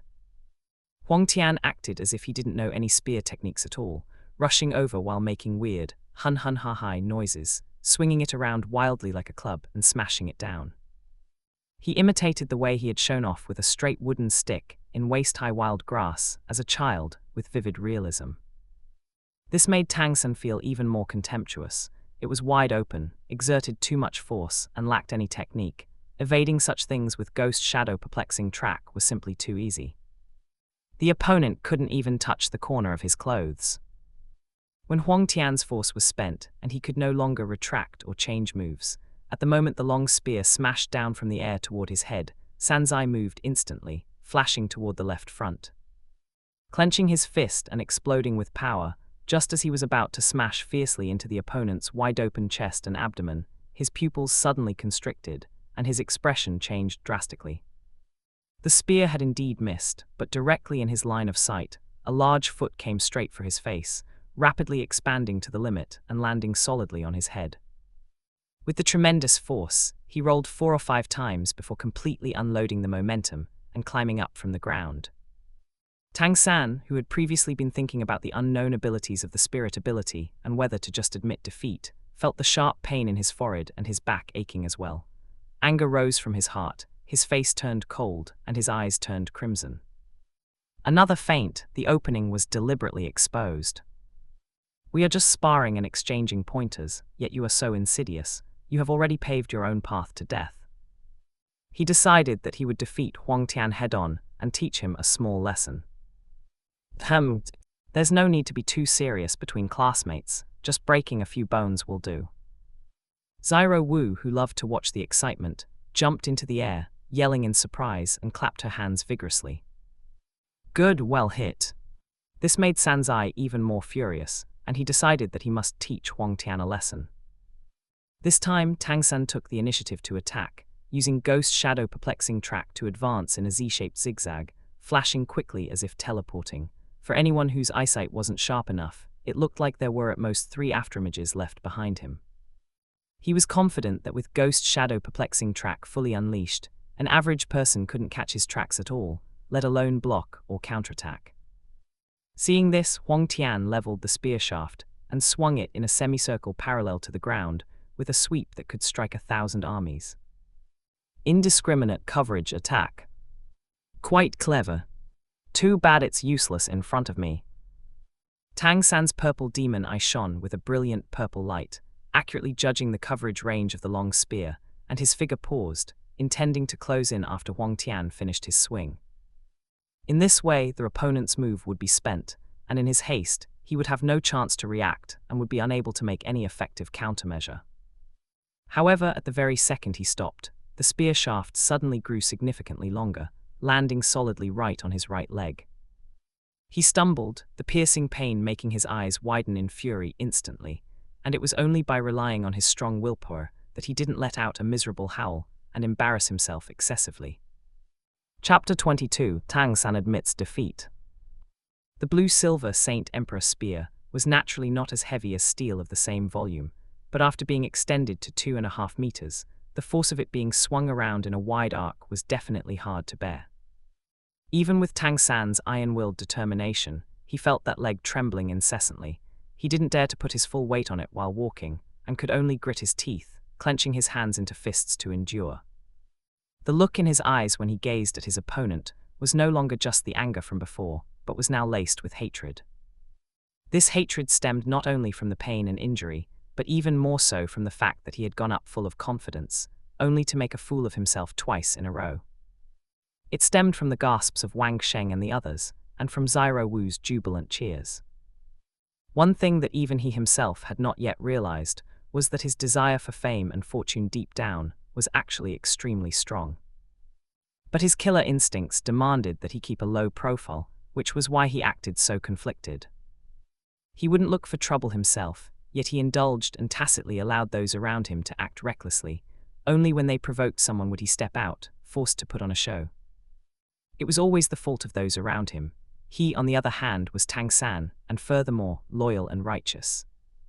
Fearing that Tang San might retreat, Huang Tian deliberately wore a look of smugness and pride on his face, planting the long spear upright with his right hand, chin tilted upward as he said, "Do you still want to continue? It is permitted for one party to voluntarily admit defeat during a spirit battle." After saying this, he sighed inwardly. "I used to be an honest kid, too. How did I become such a scheming boy now? Whatever. After all, I'm beating that little Tang San. When dealing with enemies, one must be as cold and piercing as winter. There's no need to talk about martial virtue. Use a good person's methods to befriend good people, and use a villain's methods to deal with villains." Sure enough, this expression of his immediately provoked Tang San's temper to flare up. Gritting his teeth, he said, "No need, I can still fight." Wang Sheng stepped forward, trying to dissuade him. "Tang San, why don't you just give up? We work-study students should be united." This sentence had an even better effect of adding fuel to the fire than Huang Tian's contemptuous tone. Because in Sanzai's eyes, the other work-study students saw that he wasn't doing well and were preparing to abandon him, honoring Huang Tian as their new boss. In the future, he would also have to call Huang Tian boss and listen to Huang Tian's commands. How could he allow that? His voice was cold and resolute as he said, "My business is none of your concern." Of course, he wasn't acting completely rashly. He had calculated the gap between the two of them in his heart. Huang Tian's speed and reaction were not as good as his ghost shadow perplexing track. As long as he was careful about that spirit ability long spear, his chances of winning were high. And with the mysterious jade hand, the long spear wouldn't be difficult to deal with. He just needed to find the right opportunity to grab it. The spirit battle began again. Huang Tian attacked first. Just now, after Sanzai was injured, he had kept his distance, but now he charged over with big strides. When he reached a distance of about 2 meters, he swung the spear shaft horizontally again, this time aiming for the left leg. "Still want to use the same trick? Do you really think I'm a child?" Tang San snorted coldly, thinking he had seen through Huang Tian. He bent his waist, half crouching so his hands could reach below his knees. The jade color in his palms was even more intense than before, truly looking like jade. When the long spear swept over, he used his purple demon eye in conjunction with the mysterious jade hand, grabbing the tip with extreme precision.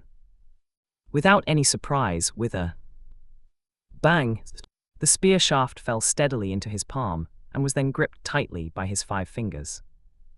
His palm ached a little, and his arm was trembling, but with the forced dispersion and defense, it was much lighter than the right leg.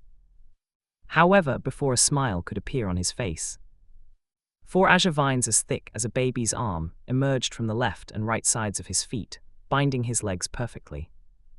He had grabbed the long spear, but in another sense, he could also be said to have been restrained by the long spear. In other words, he had fallen for the trick again and again. Not only that, but whether it was intentional or not, the position where the vines bound and tightened happened to pass through the spot where his right leg had been struck earlier. The scar was stimulated, and the pain made him almost black out, his expression completely distorted. The next moment, even the spear shaft gripped in his palm suddenly disappeared. Huang Tian cancelled his spirit ability and summoned it again, with a strange "Oh ho!" cry. He raised the spear and struck, swinging the rod so fast it left afterimages. For the first strike, Tang San barely managed to block it with his mysterious jade hand, but the vines kept extending, rapidly climbing up from his legs to bind his whole body. Soon, his arms could no longer move freely. Afterward, it was just pure beatings. His back, arms, left leg, head, and chest were all struck. 6 strikes a second, every strike a critical hit. While hitting, Huang Tian kept shouting, "Do you admit defeat? Are you surrendering?" Not far away, Wang Sheng saw this and hurriedly persuaded him with concern. "Tang San, hurry up and admit defeat." They couldn't quite understand this behavior. Clearly, he had already lost. Clearly, all he had to do was say the word to stop the beating. What was the point of being so stubborn? At first, Huang Tian didn't understand Tang San's persistence either. Once he realized he couldn't break free from the blue-silver grass binding, he should have known the game was over.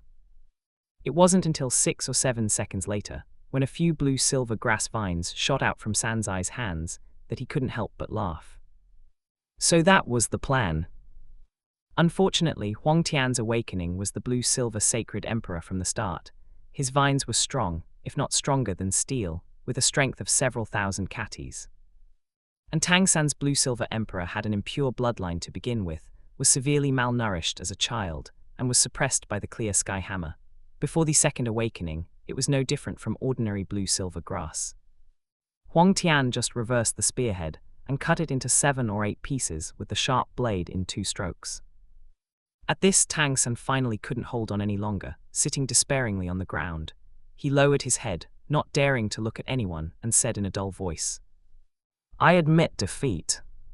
These 3 simple words felt as if he had lost something extremely important. He felt aggrieved, angry, and dejected.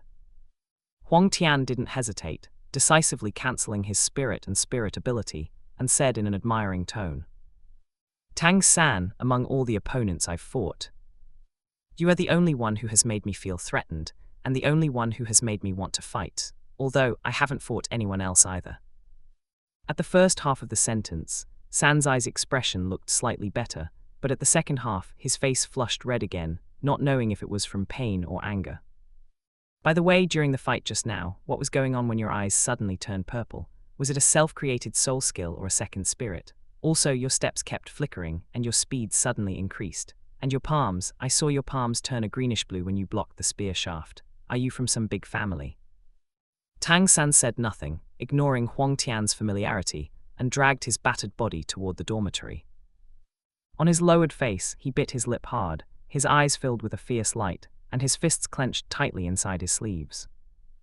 In his heart, he had already sentenced someone to death. Wantonly beating him, this was a way of death.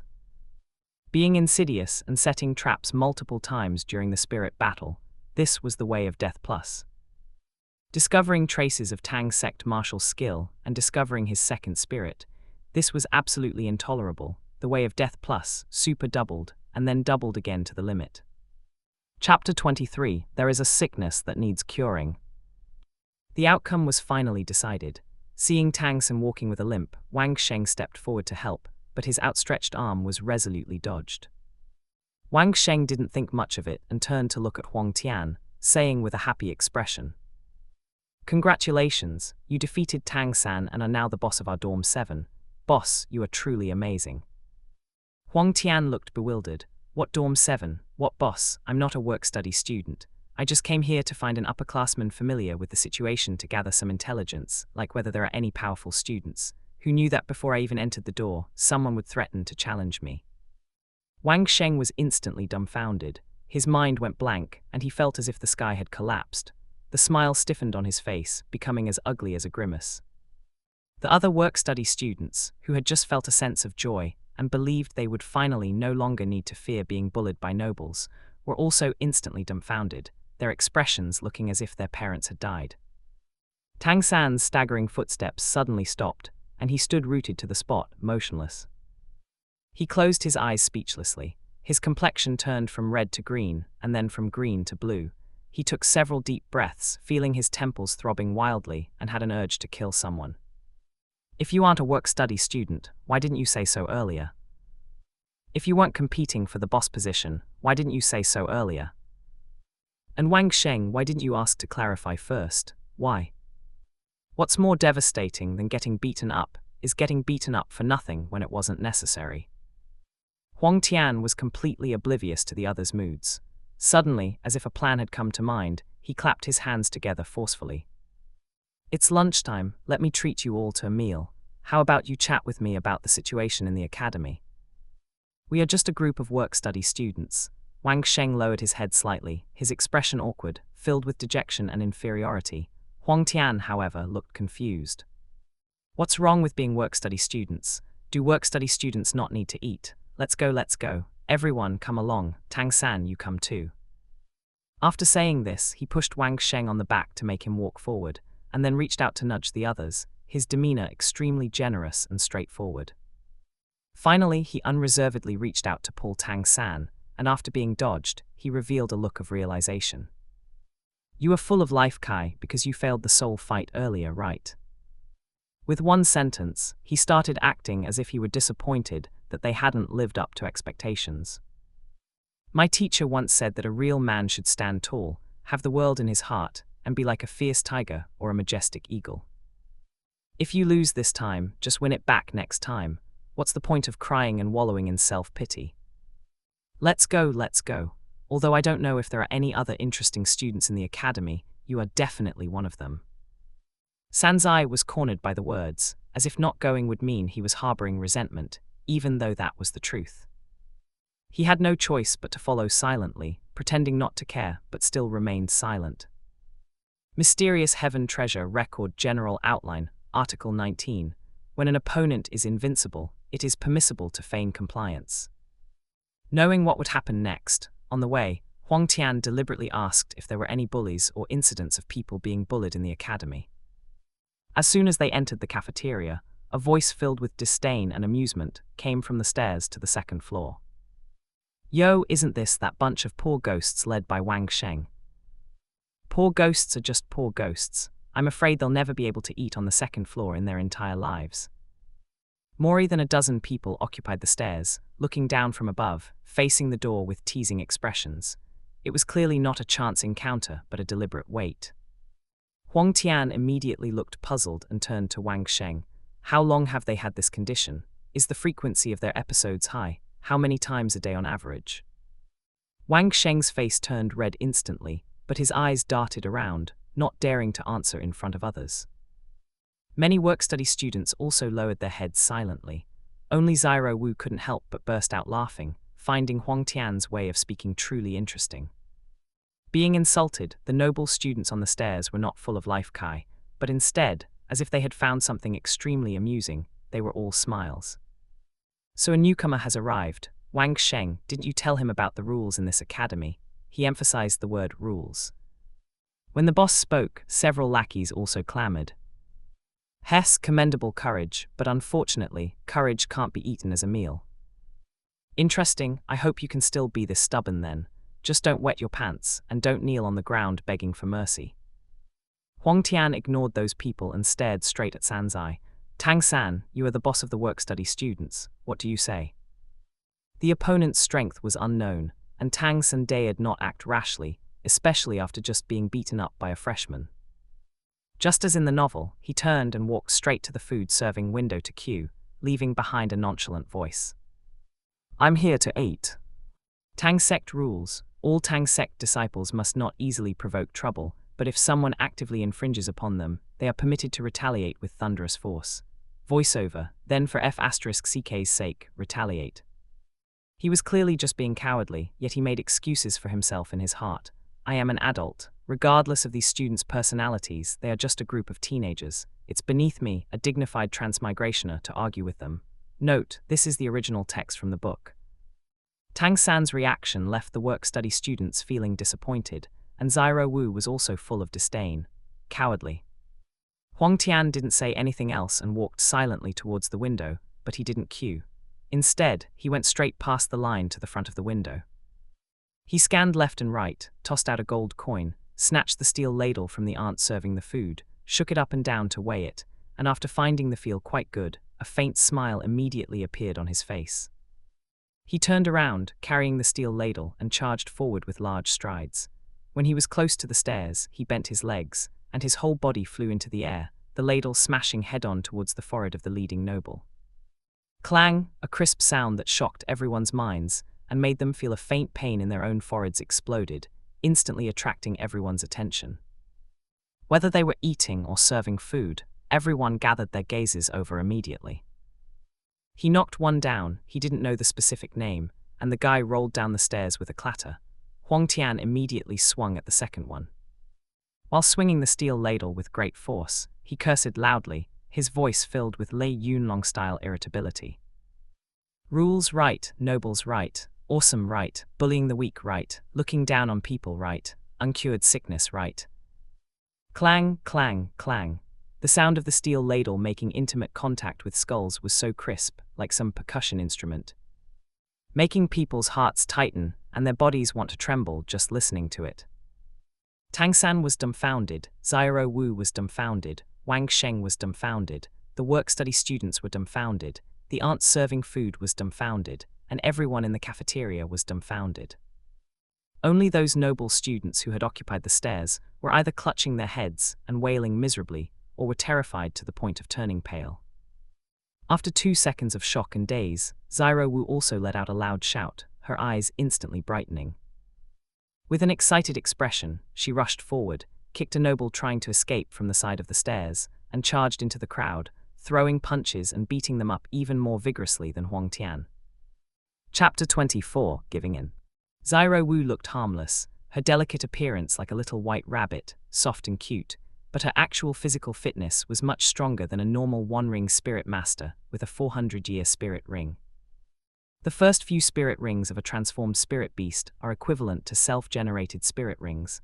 Not only is the compatibility 100%, but the age can also be exactly set to the limit of its true endurance. Don't forget to like, comment, subscribers, and share to AI Otaku Studio. The key was that she didn't know how to hold back. She used as much strength as she had, excited to the point where her eyes were practically glowing red. Like a tiger entering a flock of sheep, she kicked them down one by one. No sooner said than done. From the moment Huang Tian made his move, in less than 10 seconds, the noble students who had been acting so arrogant just moments ago were rolling down the stairs, clutching their heads and writhing like maggots.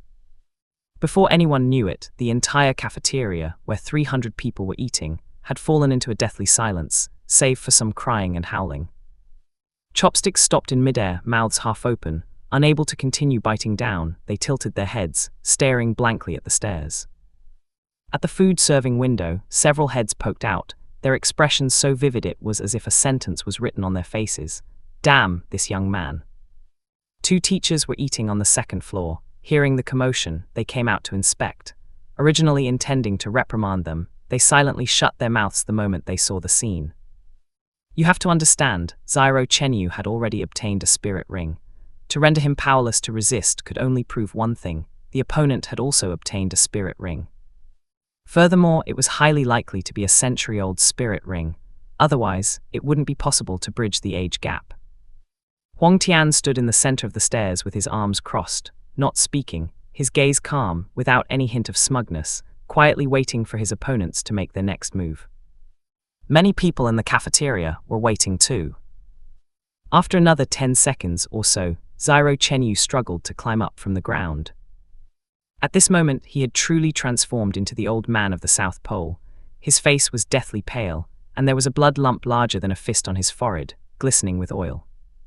As Xiao Chenyu rose, several others forcibly climbed up, huddling close to his side.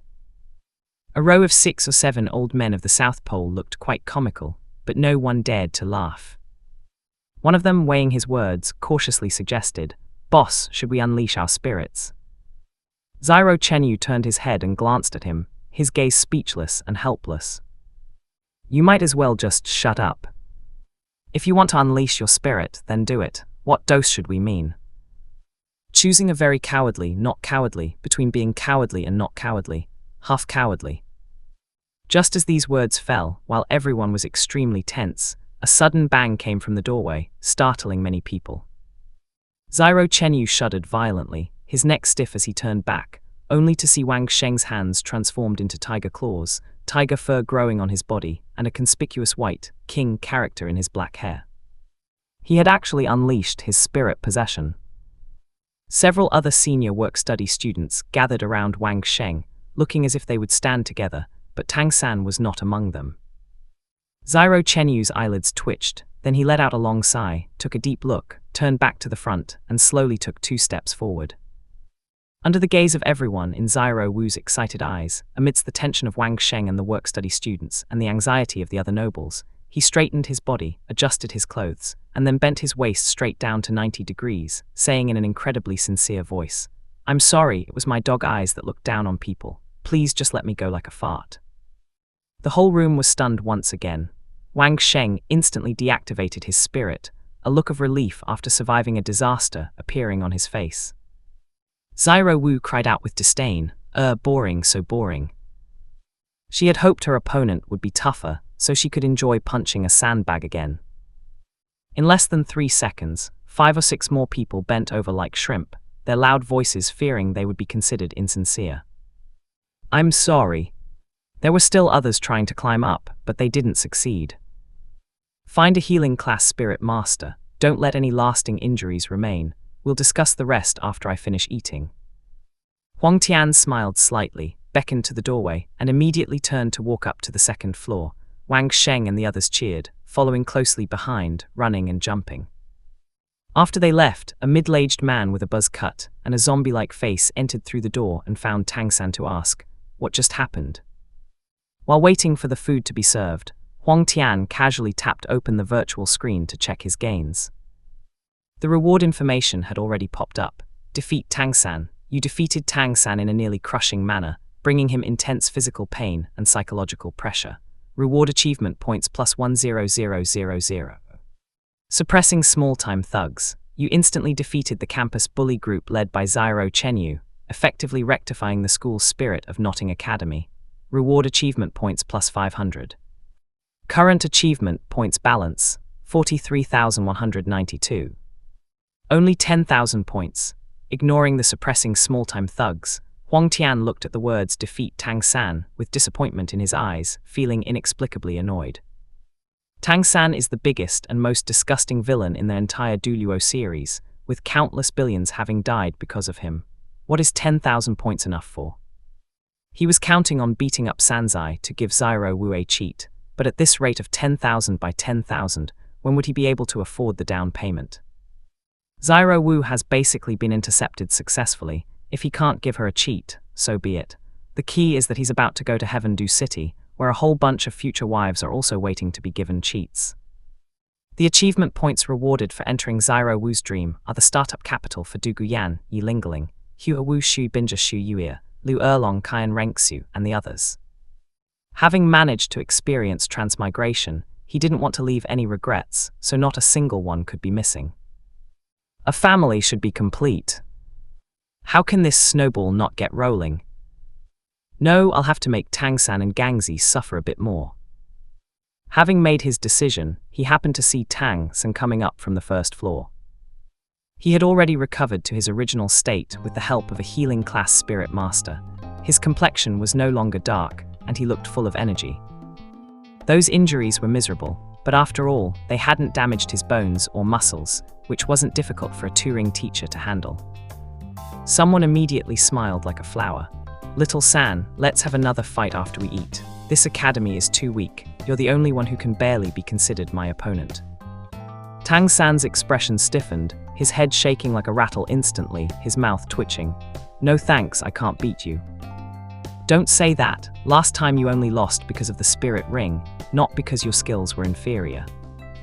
How about we don't use spirits or spirit abilities this time?" Tang San was stunned, his face looking somewhat incredulous, yet revealing something strange. If they didn't use spirit abilities and didn't have that big spear that could freely extend and retract, Huang Tian had excess strength but insufficient technique, so winning would indeed be easy. But he instinctively felt something was wrong, so he neither agreed nor refused. Why are you so keen on spirit fighting? Aren't you afraid of getting hurt? My teacher said she had never seen a spirit master as useless as me, and that I was the worst student she had ever taught. I must train hard, strive to make her look at me with admiration someday. Tang-san was completely dumbfounded. Wait, what did you say? Zyro Wu's eyes widened to round circles.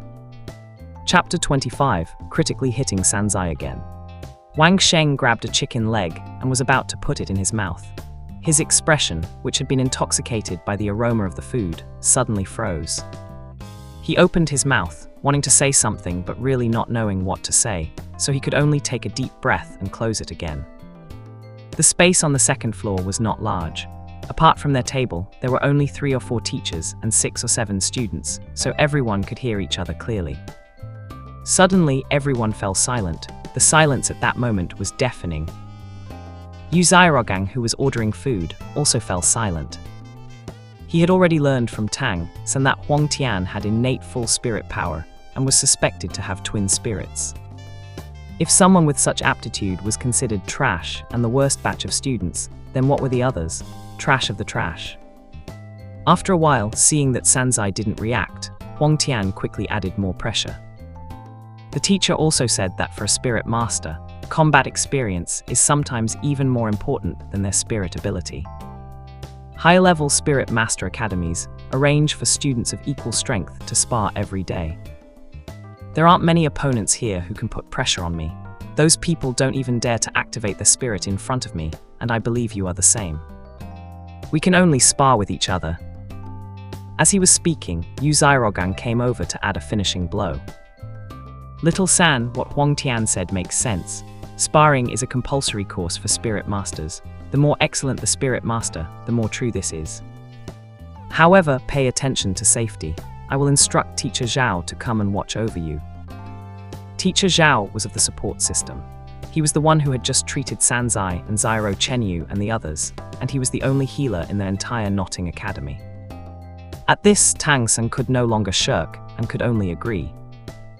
All right then. He was actually a little excited in his heart. If they didn't use spirit or spirit ability, Huang Tian could never be a match for him, who had been bitterly practicing Tang sect martial skill since childhood.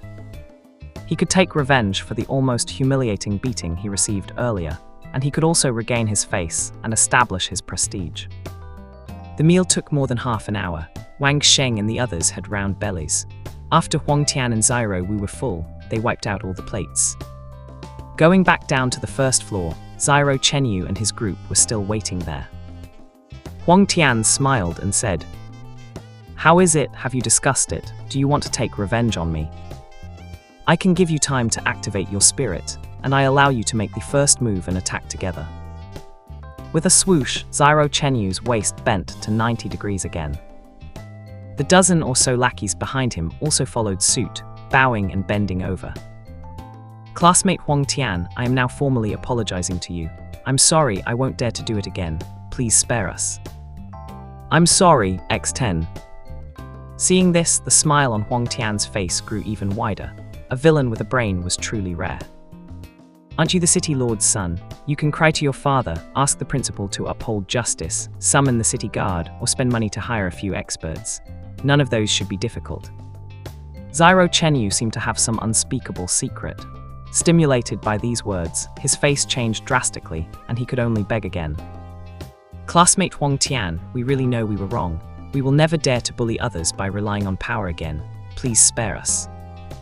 Huang Tian had no interest in digging into other people's family feuds and melodramatic stories, so he waved his hand in disgust. "Get lost, remember what you just said. If you bully people indiscriminately again, my temper is not very good." "Yes, yes, yes." Zyro Chenyu and the others were like they had been granted amnesty. They didn't even finish their meal, swarming out of the cafeteria, running faster than they were slow. Shortly after the meal, a circle with a diameter of 10 meters was drawn on the playground with lime powder. Huang Tian and Tang-san stood on either side, and a large number of other teachers and students surrounded the field, waiting to watch the fun. Yu Xiaogang was also there, standing next to a middle-aged man who was as deep as an abyss. No one else dared to approach within 2 meters. If nothing went wrong, this should be the academy principal. Tang San slightly squatted into a horse stance, his body motionless, showing a good foundation of stance training, his eyes carrying a trace of inquiry and curiosity. On the opposite side, Tian kept moving around, twisting his neck for a while, turning his wrists and ankles for a while, and had even stretched his waist just now. He continued for more than 10 minutes before stopping, signaling to teacher Zhao, who was the referee and healer, saying, "I'm ready." The referee didn't have any nonsense. "Begin." In an instant, Tang San's eyes changed. Whether it was because of the purple light flashing, he looked exceptionally cold, his expression suppressing some kind of excitement, and the smile on the corner of his mouth was hard to hide. He was indeed very excited, and his killing intent was indeed uncontrollably overflowing. "You like sparring, right? It's normal to get injured during sparring, right? I'll let you experience normal properly too." Tian indeed had some capital to be arrogant. He had great strength, and his speed couldn't compare to his own, but it definitely couldn't be called slow. A frontal attack was disadvantageous. If he took one heavy punch, he wouldn't even have a place to cry later. So Sanzai decided to sneak attack. He first rushed in front of Tian with a dash, his hands glowing with jade-colored light, raising his palms in a feigned attack. Those familiar with boxing knew there was a term called sense of distance. The position he chose seemed to be within the attack range, but in reality, he needed to fully straighten his arm to touch him, unable to explode with full power. So it was not a threat. Standing on the safety line, the moment the opponent started to react, he used Ghost Shadow Perplexing Track to flash continuously, circling from the left to behind him. Just as he stood still, when his right hand was clenched into a fist and about to attack, for some reason, Tian suddenly took a step back, and at the same time, his left arm pulled back forcefully as if gathering strength. Like a spaceship docking with a space station, his forehead collided exactly with his elbow. Bang! The sound was not as crisp as a ladle, but the piercing pain was no less inferior. Moving away again, Tang San felt secretly suspicious in his heart. Coincidence, or that shouldn't be. Logically speaking, my speed and on-the-spot reaction should both be faster than his. Just as he was doubting, he saw that Tian on the opposite side also looked like he had survived a disaster, and his doubts disappeared. Right, it must be a coincidence. How could Tang's sect martial skill be seen through? If it were really seen through, he would definitely attack vital points like the chest and abdomen, which could defeat the enemy in one blow. Sanzai then repeated his old trick, attacking head-on to lure the enemy, attracting attention, and then circling to the rear to attack the weak point. As a result, there was another bang, and the intense pain was much greater than before. Tears sprayed from his eyes, his back was bristling, and after forcibly pulling away, he panted heavily. If the first time was a coincidence, then this time it was definitely a premeditated attack. Without gathering strength, it would be impossible to explode with such power in a rush. In a short while, 2 horns grew on the forehead of little Tang San, one on the left and one on the right, surprisingly symmetrical. His head was buzzing, and the intense pain was crazily eroding his thinking, wanting to make its master fall. The third time, Tang San did the same thing, first rushing to the front to lure the enemy, then using Ghost Shadow Perplexing Track to circle behind and approach. But he didn't stop, didn't try to strike, and quickly flashed away the moment he landed. Sure enough, he just happened to see Tian take a step back and elbow the air hard. Successfully verifying his conjecture, a stormy sea rose in Sanzai's heart. So that's it, he didn't see my movements at all, he actually figured out my move pattern. This person is so smart, knowing that I would definitely use my speed and reaction advantage. That's it for today's chapter. If you enjoyed it, like, comment, and subscribe to AI Otaku Studio for more stories. Check out my other channel, Infinite Novel Audio, and I'll see you in the next chapter. Thanks for watching. If you enjoyed this video, please like, subscribe to AI Otaku Studio, and don't forget to check out Infinite Novel Audio for more amazing content. See you in the next adventure.